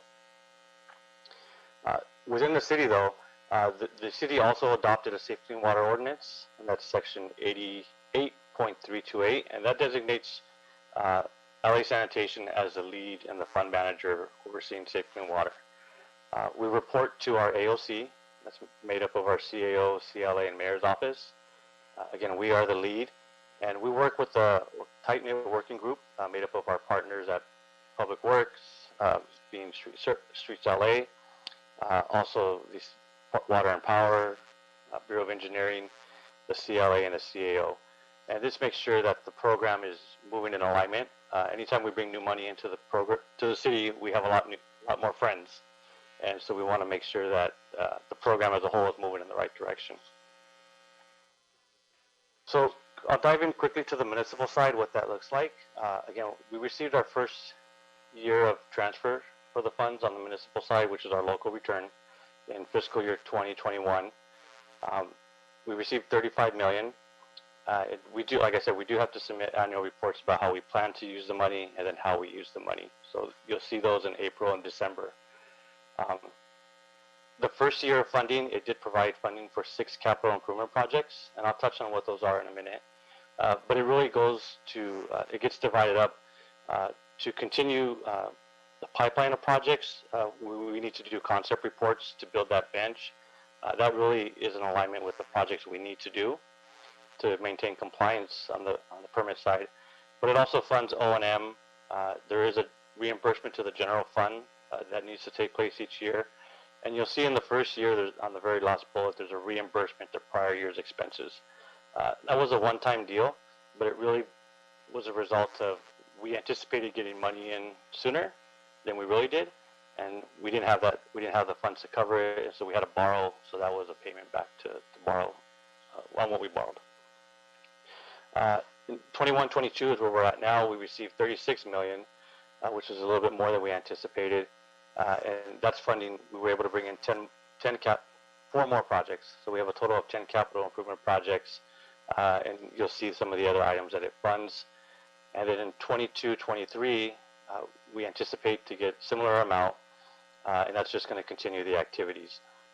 I did have a chance to read the budget as I was sitting in the meeting, and I will share with you that with the program growing, the expenditures associated with it are growing. And there's 4 million in additional costs that the program is going to be taking care of. And those are new positions with our Bureau of Engineering, contract administration to help support the program. And I think that's was expected as the program grew. Here's a real quick snapshot of the 10 CIP projects that the municipal program is funding. Most noteworthy are the ones on top. Those are the ones that are in construction right now. These are 5 low-flow diversions. They're almost completed, so it's nice to be able to demonstrate that the funds are actually being used, delivering projects in a short matter of time, being 3 years. We do have our highest total project cost is on the Bionic Creek Tmdl project. This is a project that was partially funded by the regional program, but also being partially funded by the municipal program. And so we expect our typical CIP on the municipal side to be between $10 and $15 million a year. And I think that's going to give us a steady pipeline of projects being put in the ground. Just a quick snapshot of the low flows. They are within the Arroyo Seco and LA River, and these were high locations that were very high prone to high bacteria counts and causing exceedances in LA River, which ultimately make their way to Santa Monica Bay. So these projects were intentionally done and located in areas that would alleviate some of that high bacteria going to LA River. On the regional side, the program is set up a little bit different. Like I mentioned, it's a competitive basis annually, and the work that it takes to get projects to be solid projects and valuable contenders in the regional program is really about a year-long lead time. And the county requires each municipality or project developer to submit a feasibility study, and it's very in-depth. It does need to address the elements that you'll see in the top left corner, the 110 points. This is what the scoring criteria vets every project against. Is your project providing these benefits? And the minimum score to be considered for funding is a 60. And so every year you'll see the schedule on the bottom, but the applications for the next round of projects is due in July. And so we're coming up on that, and I'll brief you on where we are on the project we're submitting in July. But it does take the scoring committee a little bit of time to assess the project. It then gets transitioned over to the watershed steering committees for consideration, and then they have to look at what funding is available and see how many projects they can bring into the program. One of the nuances of the program in the first round or two that we saw was there was a lot of projects already lined up, and so many of the WASC have brought in and made commitments onto the program that are affecting us in round 3, 4. And so the opportunity to bring in new projects is a little bit slimmer than when it was when the program first started. So here's a snapshot. Like I said, we work with our working group. Several different departments and agencies submit on behalf of the city, all with the intention of providing water quality, water supply, those metrics that I just mentioned. But here's a snapshot of how much we've received in the infrastructure category, and that's strictly for capital improvement projects. So almost a little over 200 million. And to give context to how big that number is, if you recall, Prop O was 500 million. And so in a matter of 2 cycles, we've almost got halfway there, equivalent. We did put in an application for operation and maintenance, what the program allows for. And so we received 400,000 for Echo Park Lake, which is something that we, the city had committed and built under Prop O. And so there's opportunity for future improvements there and O&M funds coming from that program. And then we did have a small scientific study within 2 watersheds. That's going to help us refine what our pollutants are and how much should be going into the water body. And hopefully we can negotiate with the regional board about what that new standard should be for that respective pollutant. Here's a snapshot of what we've got by fiscal year by department. So our partners over at DWP, their projects are more in alignment with water supply, but they do add a water quality component. And then our projects that we receive funding are strictly for water quality, but they do offer some community and benefits. Most of these projects, I'm proud to say, are in areas that are in disadvantaged communities. So we are seeing, and that is purposely done because when you look at the scoring associated with it, that is part of the consideration about where these fund projects are located. And then our partners at Bureau of Street Services are working on some large ATP grant projects, and they were also able to successfully secure funds from Measure W to add stormwater elements into their project. And that's something that we're partnering with them on. On the regional side, here's a quick snapshot about what's been funded. You can see it underneath the second column of WASC. It does vary. Most of them are in Upper Alley River. The large projects that are in Upper Alley River are primarily from DWP, and we are partnering with them to get those delivered. We're in discussions because there is a value, both water supply and water quality. We're trying to negotiate some MOUs to do some cost sharing on what that would look like to maintain them. So I do want to highlight one of the larger ones that came out of the first round of the Safe Clean Water Program, and that's Macarthur Park. We were working closely with several of the commissioners, the council member, and a lot of the members in the community. We've been doing very strategic public engagement. This is one of our high-profile projects, and I'd like to invite everybody to the event that's happening this weekend out there. We'll be having some speakers, but it's really not to kind of align with Earth Day a little bit. There's a lot of community events that are planned out there. We'll be out there sharing the project. This one is scheduled to be completed in December of 2025. We're at a 30% design, and the CEQA documents have just been released and are out there for public comment. And so we're pleased to see this one moving forward. And I appreciate Commissioner Garcia and Villegas' work on seeing this one through. It's going to be exciting. Really on the round 2 projects, and I like to think of the Safe Clean Water Program as a train. Each cycle, each round we add a new cart to it. These are the set of projects that are coming out of round 2. I did mention Bionic Creek is our largest one. That's going to get us 100% dry weather compliance in Bionic Creek. So we're happy to see that one move forward. This is really a snapshot of that. This has been to the board. Our partners over at Bureau of Engineering are assisting us in the delivery. Design is completed. We're in the bid and award stage. Bids are anticipated back to the board on May 22nd, or May of this year. So we'll be back in a month to see what those look like. Again, this is our largest project, but it is going to provide not only community benefits by greening the area around it. It is in a DAC, but it's also going to be providing water to Hyperion to support their 2035 effort, as well as cleaning the water that eventually makes its way down to Bionic Creek and ultimately Santa Monica Bay.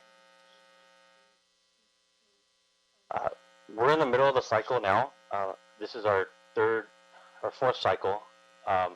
These are the projects that we are working on right now. These are the projects that are being considered right now as part of the third round. We have a couple of strong contenders, but like I mentioned, each respective watershed committee has a limited amount of funds. And because of the big commitments that they've committed to in the first two rounds, there's not a lot of money in Upper Valley River to bring in new projects. So we're still crossing our fingers, but tomorrow that respective WAS will be considering these, and hopefully we'll get a final vote. And between now and June, we anticipate Central Santa Monica Bay and South Santa Monica Bay and the two projects we have there to be considered as partial funding as well. I take that back. These are projects that were already funded in the previous rounds. We're moving forward for projects that are going to be submitted in July. These are the projects that are being considered by the respective departments. Nothing gets submitted without previous approval, so we do work with our Administrative Oversight Committee to present to them, share with them what our plan is as a city. Ultimately, they make the recommendation and send it over to Council for formal approval. This is all being done with the intent to submit these by July of this year. And so these are the ones that you can see what we're submitting, what the ask is, and like I mentioned, it's very competitive in some of the WAS, so there's not a lot of money to bring in new projects. And that's part of our strategy as we monitor what's being approved this year. To the best of our ability, we want to strategize how we can squeeze some of these projects in. The one caveat I will mention, I want to be take notice on our team's work. In the first round or two, we were not able to provide matching for some of these projects because it came out so quickly and we were rushing to get projects in the pipeline. As you can see here, many of the projects that are being moved forward do have a matching component to them, and we're hoping that that makes them stronger contenders for consideration in this upcoming round. Just a few more slides. Kind of an overview about how the projects are being delivered. There is a lot of work that's coming out as a result of this program, and so we are partnering with our Bureau of Engineering to help lead some of those projects. Some of the projects that are typical gray infrastructure, the Bionic Creek Treatment Facility, the low flow diversions, these we feel that the Bureau of Engineering is most equipped to handle and deliver for us on behalf of the program. Within sanitation, we feel that we've demonstrated we can deliver the smaller green infrastructure, bioswales, green streets, green alley corridor projects. We've demonstrated we can do that quite efficiently, and so we're going to be overseeing $25 million of what's the entire program is currently comprised of to deliver a series of municipal and regional projects that are smaller in scale. And then Bureau of Street Services, like I mentioned, they're using their $11.7 million as part of an ATP grant for a large project that they have. So with that, the program continues to expand in the spring of 2022, which is where we're at now. We're looking, the program, working with the working group and the AOC, is looking to provide additional guidance on how the program will be functioning. So we have worked well with the mayor's office to provide guidance to get letters of support policy out there. That's expected to be adopted in June. Also provided guidance on projects and the signage, what that should look like. We have a watershed investment strategic plan, which is going to give us a snapshot of the program, as well as explain what our 5-year CIP and outlook is. This is very important to me, and I think the program and the city, we should all be cognizant of it. We need to make sure that we fund our O&M portion of our projects. The city with PAPO has implemented 10, 15 years of projects, and we need to make sure that we can maintain them. So this will provide that outlook about where we are, and there will be a point in time where we're going to have to make some decisions and recommendations. Are we going to continue to fund new projects, or are we going to focus on maintaining what we have? So that's a discussion that will take place as part of that WISP. And then moving forward, the county recognizes this is a new program. There's room for improvement. And so I'm sitting on behalf of the City of LA on a metrics and monitoring study that the county is leading. And they're really doing an interactive series of workshops to see what's working and what's not working, with the intention of providing and revising some guidance in the next couple of years as a result of this effort. And then we do work with our watershed coordinators, which are part of the regional program, to inform them what our goals and objectives are, where we need to focus on. But they also benefit us because they bring ideas about things that are going on in the community and ways that we can piggyback and work together on existing efforts. And then we are also working with the mayor's office and our own financial management division to secure grants and find out additional work to find additional funds for future leveraging. So here's a quick snapshot of what the signage policy encapsulate. Very informative, builds off of existing signage, but not only construction signs, but also permanent signage to educate our constituents. You know, if we have a green street in our neighborhood, let's put up some educational signage so that people can see what's actually underground. Give them the use of technology and hit a QR code. And so this is the signage policy that we're looking to get adopted through our ALC in June as well. So just a couple of previews to what's coming to the board. This money that we received, it's been a little bit challenging to get existing contracts in place to use the money. That does take a little bit of time, but I'm proud to say that coming to the board in the next couple of months, you'll see a toss for Echo Park Lake, and that's going to be with the intention of utilizing that $400,000 that we secured from the regional program to help us deliver O&M services at the lake and keep it up to keep our investment up. You also see joint board reports coming from us and the Bureau of Engineering on an upcoming toss that we will be working to issue, and that'll be for the Lancashire Ora Vista project, and those are regional projects that were funded. And like I mentioned, the Bionic Creek Tmdl project is currently being advertised. And then one of the things that will come to you after we know which projects are going to be approved as part of round 3 by the respective WASC and the Regional Oversight Committee, we'll be bringing those transfer agreements to you and the board for approval. And so with that, our next scheduled biannual update is in October. And I believe that's it. And I'm available for any questions. Thank you, Michael. That was very thorough and very well versed in the information you gave us. I see a question from Vice President Villegas. Vice President Villegas. Thank you. More like comment. I appreciate the report from Michael as well. It's just completely thorough and nice to see that we have so many dedicated staff at LA San and at Bureau of Engineering and also at Streets LA that are really aligned with clean water and complying just with our federal clean water mandates. And so when I worked at the county, I didn't expect that this program gets so big. When we wrote the program and then now seeing it to fruition, it is really big. In 3 years, we've already received just, in at least 100 million. And I think that's what I saw. And, with our Proposition O, which was done, I think 2005? 2004, yeah. 2004, before any of my kids. And I just remember that program being long, and it's still, it's $500 million. That's still giving us some fruit to this day for some of these matching funds so that our projects are just more competitive. Being a part of the Upper LA River Watershed Area Stakeholder Committee, we'll be meeting tomorrow. That'll be arduous meeting. These meetings are not, they're long and they're difficult, but it's one that, we take just really serious because we do want the city to be able to bring a lot of this resource and be able to be in compliance as well.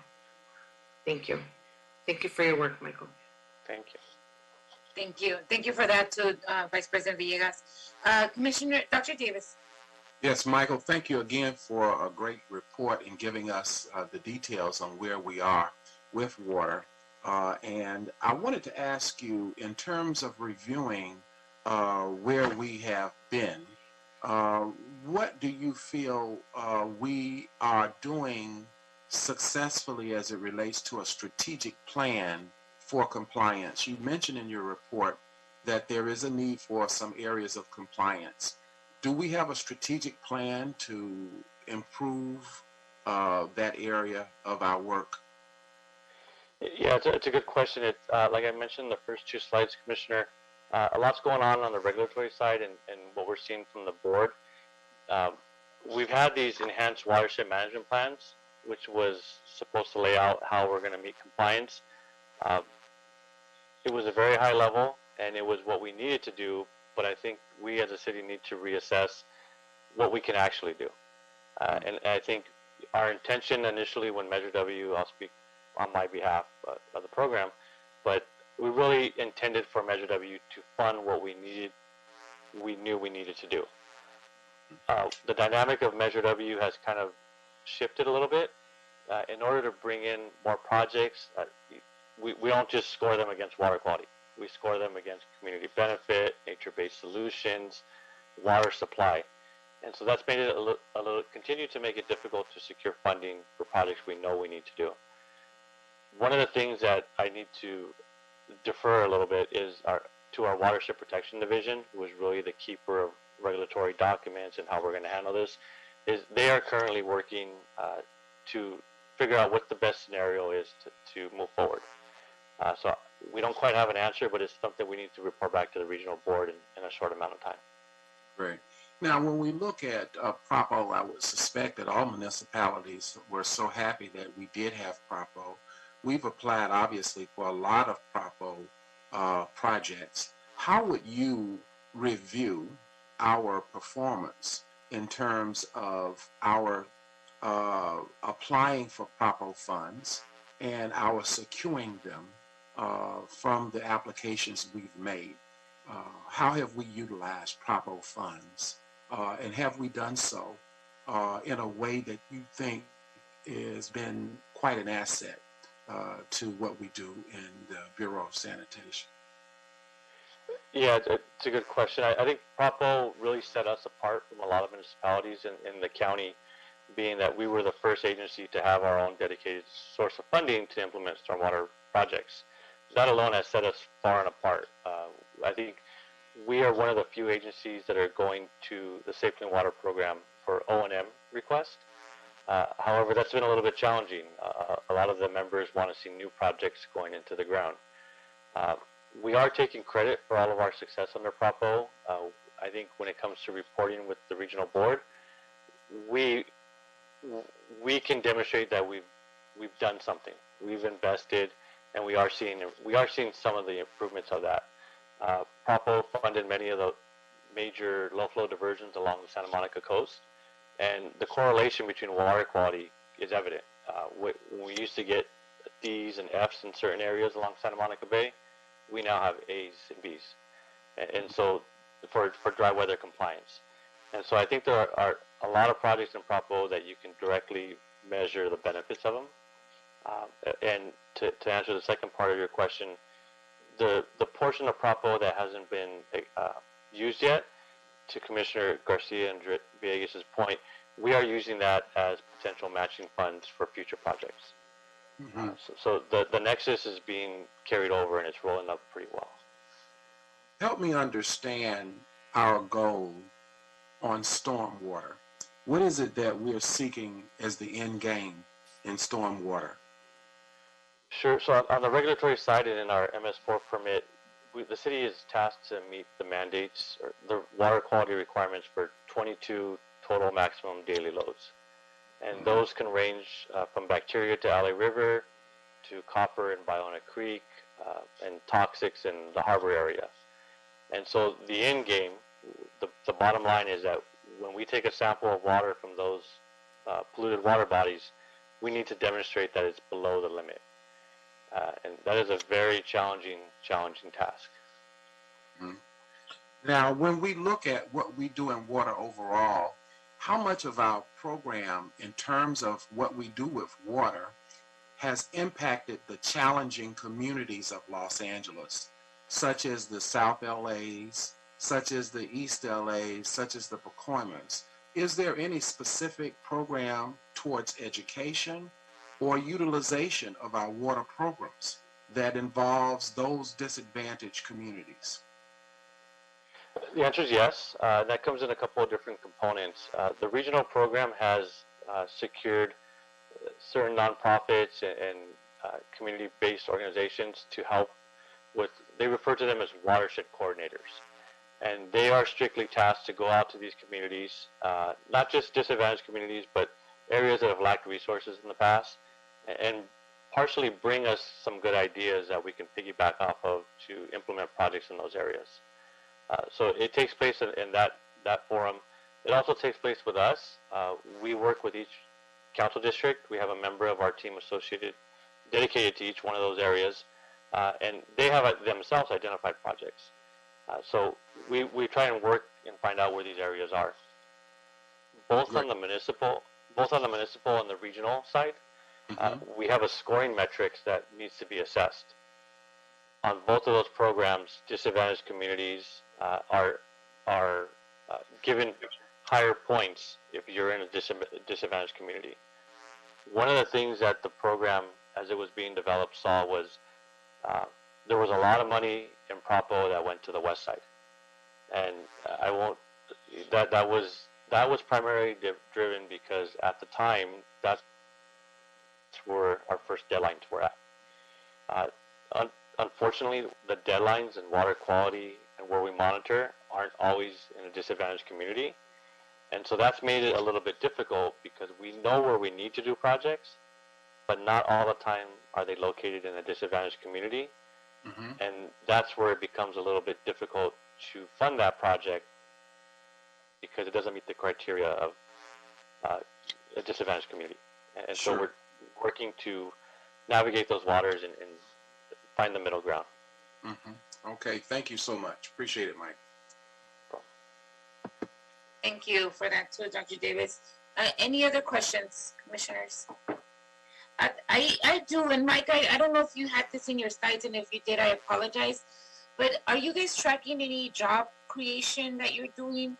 And then aside from that, the second half of that is there a way for folks that want to get into the water world, right, like a very entry level, is there some kind of a training or certification or something that, you know, to Dr. Davis's point, someone like in our more lower disadvantaged communities can start a career within the water program? Because those are just jobs or careers that you never hear of, but obviously there's a big industry and there's folks that work around it. So is there something that we're tracking around that job creation? For the municipal side, we have not started to track it, and I think on the regional side, Commissioner Villegas, not to put her on the spot, can speak to it, but that is one of the goals of the program, and it's one of the metrics, and that needs to be reported. I think the stage that we're at now and just receiving the money and getting the contracts in place to use it, we haven't started to track that, but it is something that we do need to monitor and report back to the county on as well. So your point's well taken, and I think we'll get there. What we are seeing is that at least for the O&M side, we are starting to put tosses out, and you'll see those coming to the board for consideration of approval. But these tosses are done with community-based organizations in that they can assist us in maintaining some of these facilities. Some of these facilities are not pumps and pipes and gray infrastructure. They're actually landscaping elements, bioswales and green streets. We feel that there's a good opportunity to bring them on board as partners and have them assist, and that will, in effect, create those green jobs, and we can start to track those metrics there. Okay, that'll be something that we should look at because there is a lot coming, and there's a lot huge projects. You're not talking about like $2 million projects. You're talking multi-million-dollar projects. So definitely that's something that we can anticipate, start tracking as an outcome of this as well. So thank you, Mike, for that. Commissioner Villegas. Just to add a little bit to your question, the county does have a tracking mechanism and a program that they're launching. It is part of the Safe Clean Water program. That's something that Mike alluded to. But your suggestion is totally taken to heart for us to be able to do the same. Because the program, in just 3 years, we just generated $100 million. That's significant for us, and this is just the beginning of the program. Exactly. Thank you so much, and I appreciate you both being part of this, leading this effort, and that's something else that we can add to our work that you're doing. So on top of fixing the city, saving us water, hey, you also created so many jobs. That's an amazing thing that we can do. So thank you so much to both of you for serving on that level. Okay, anything else for Mike before we let him go? Doesn't seem like there's anything. Thank you, Mike, for your presentation. Really well done. Very important projects, and we look forward to supporting the rest of the projects coming on board. So thank you for that. And thank you for your report today. Thank you. You did a great job. All right, have a good rest of the day, Mike. All right. Okay, colleagues, that seems to take us to the end of today's agenda. Although I'm going to pass the floor to Vice President Villegas, we have a small item we have to get back to. So, Commissioner Villegas. Thank you. I just wanted to take an item 13. That was the street closures for CD 14 on 7th Street.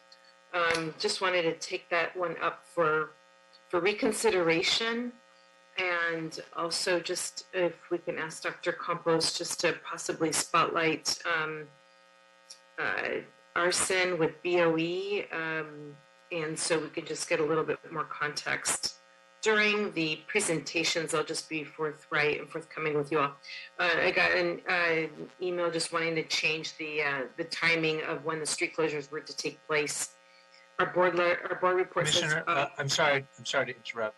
I think it would probably be better for the board to go ahead and take that first vote on your motion to reconsider the item, if there's a second, and then we'll vote on that.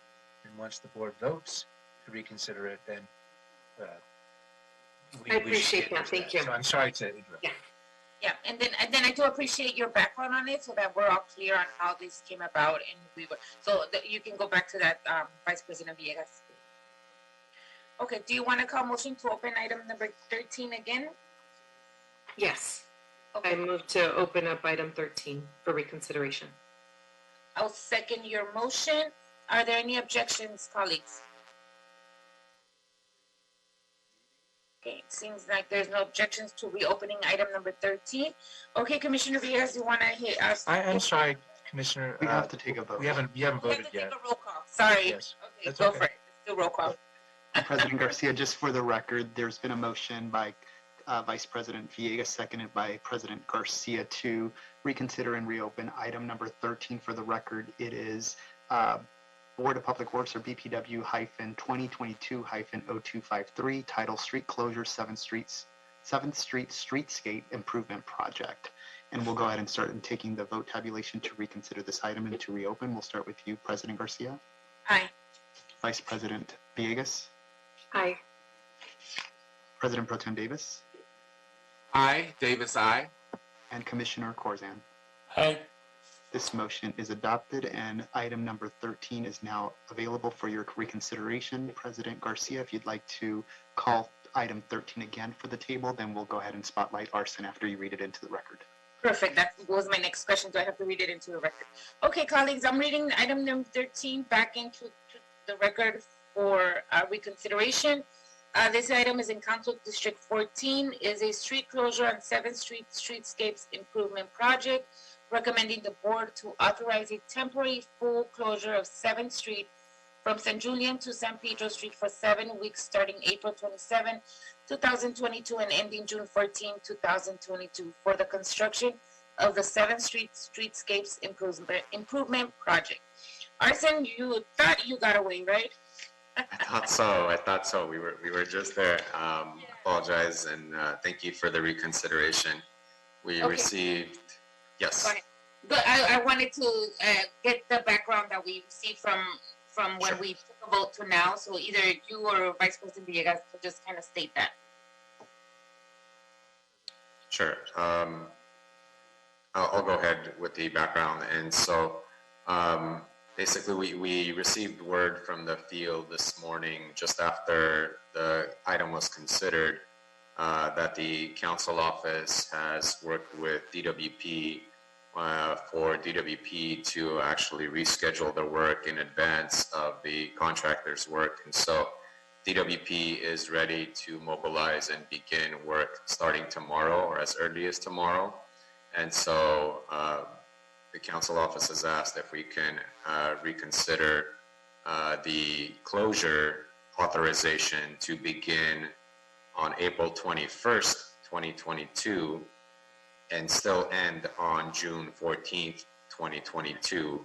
And so that DWP can begin their work in advance of the contract work, and then the contractor would again come in as previously planned to continue their work after the 27th, lasting through June 14th on this block.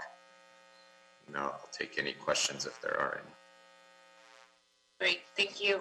Any questions, colleagues? Basically, what we're doing, I'll just say it really to clear it out. Basically, what we're doing, we're just approving the closure to start this weekend instead of the following weekend. So, because DWP while we were having our morning meeting, DWP was able to move forward with their work starting next weekend. So, I'm going to give it to Commissioner Corson. Thanks. I know these things have a tendency of happening sometimes, but it's a difference in start of 1 week, and I think the community has been notified that it's going to start the 27th, and now it's starting in less than 24 hours. I'm just curious what community outreach could be done to impede any disruptions beginning tomorrow. Yes, and DWP has agreed to go on site and physically knock on doors and notify everyone in the adjacent properties. And so DWP will be going out to the field to do that community outreach. And then our contractor will also distribute the notices, the advanced construction notices again, to provide the updated dates on there. I'll just add, this is one of those instances, I mean, we're talking about a week. I am glad to support it, if that's the recommendation. But this is one of those instances, people are going to get phone calls, nobody told me about this. So I think it's something to have responses ready for. Good point, Commissioner Corson. Vice President Villegas. Thank you. And we do know that the council office is working just to be able to, get the outreach done, and they are preparing just for any kind of backlash that they receive. I guess that's not the right word, but any kind of, issues that may come up. They're very well aware of those. Your point is well taken, given that that's such a busy street. But yes, I believe Council District 14 has agreed to do outreach, and also, like you said, I didn't know, Department of Water Power as well. So hopefully they can get things done by, because this closure would start Friday night, right, Arson? Actually, they are asking to begin the closure as early as tomorrow. And so that would be Thursday, the 21st of April. Yeah, that is a very short turnaround. Okay, well, hopefully they can get out as much outreach done to those businesses that will be impacted that day, and also provide access to any of them, if we can, Arson. Yes, fortunately there is no driveways or access points that will be blocked on this first block, on this first street where the closure will be taking place. Pedestrian access will be maintained, so all the sidewalks will remain open, the curb ramps will be available. It's just the roadway, the street, the traffic lanes would be closed, and again, there's no driveways that would be closed off for business access. What about the bus, like the bus operations? Will that be impacted as well? Those will be impacted, and so the council office is also reaching out to DOT as we speak to coordinate those efforts with DOT. Okay, and can we please make sure that Metro gives a fair warning, hopefully, in the next hour or so, or post some signs out in the current bus stops that will be impacted, that for the next 3 days, the street's going to be closed, just for the folks that do take the bus, public transportation, that they are aware. Thank you, will do. Thank you. Okay. Colleagues, is there a motion to approve the reconsideration of moving the closure to this week, starting tomorrow? So I'll second. Thank you. Before we go there, I think I see Ted and Dr. Campos' hand up. Did I do something wrong? Go ahead, Ted, and then I'll go with Dr. Campos. No, I'm sorry. It was my mistake. Okay, no worries. And Dr. Campos, your hand's up too. Thank you, President Garcia. Just for the record and also for a suggestion for your board to consider, although there was a motion by Dr. Davis and seconded by Vice President Villegas, the board report as written would have to be amended to make the modifications if your board were to consider April 21st. So instead of 7 weeks, it'll be 8 weeks starting on April 21st as opposed to April 27th. So that would be the motion as amended is my suggestion to your board. Perfect, thank you. Yes, I imagine Vice President Villegas and Dr. Davis are okay with the amendment language that was just stated by Dr. Campos? Sure. Okay, so now we're reflecting 8 weeks of closure, Arsen. Okay. Yes, thank you. Okay, so are we ready to take it out for roll call, Dr. Campos? Absolutely, and just to really quickly recap, motion by Dr. Davis, seconded by Vice President Villegas to adopt item number 13 as amended, reflecting 8 weeks starting on April 21st through June 14, 2022. We'll go ahead and start the voting tabulation, and we'll start with you, President Garcia. Aye. Vice President Villegas. Aye. President Pro Tem Davis. Davis, aye. And Commissioner Corzan. Aye. This motion is adopted. Madam President, would you like to consider this item to go forthwith? Yes, please. Thank you. Perfect. Okay, Arsen, you have work to do. Thank you very much. Yes, thank you. Thank you. All right, everyone. Dr. Campos, does that clear our desk for today? Yes, it does. Perfect. Colleagues, people of the public, thank you very much for being with us today. This meeting has been officially adjourned. Thank you. Thank you. Bye, everyone. Bye-bye.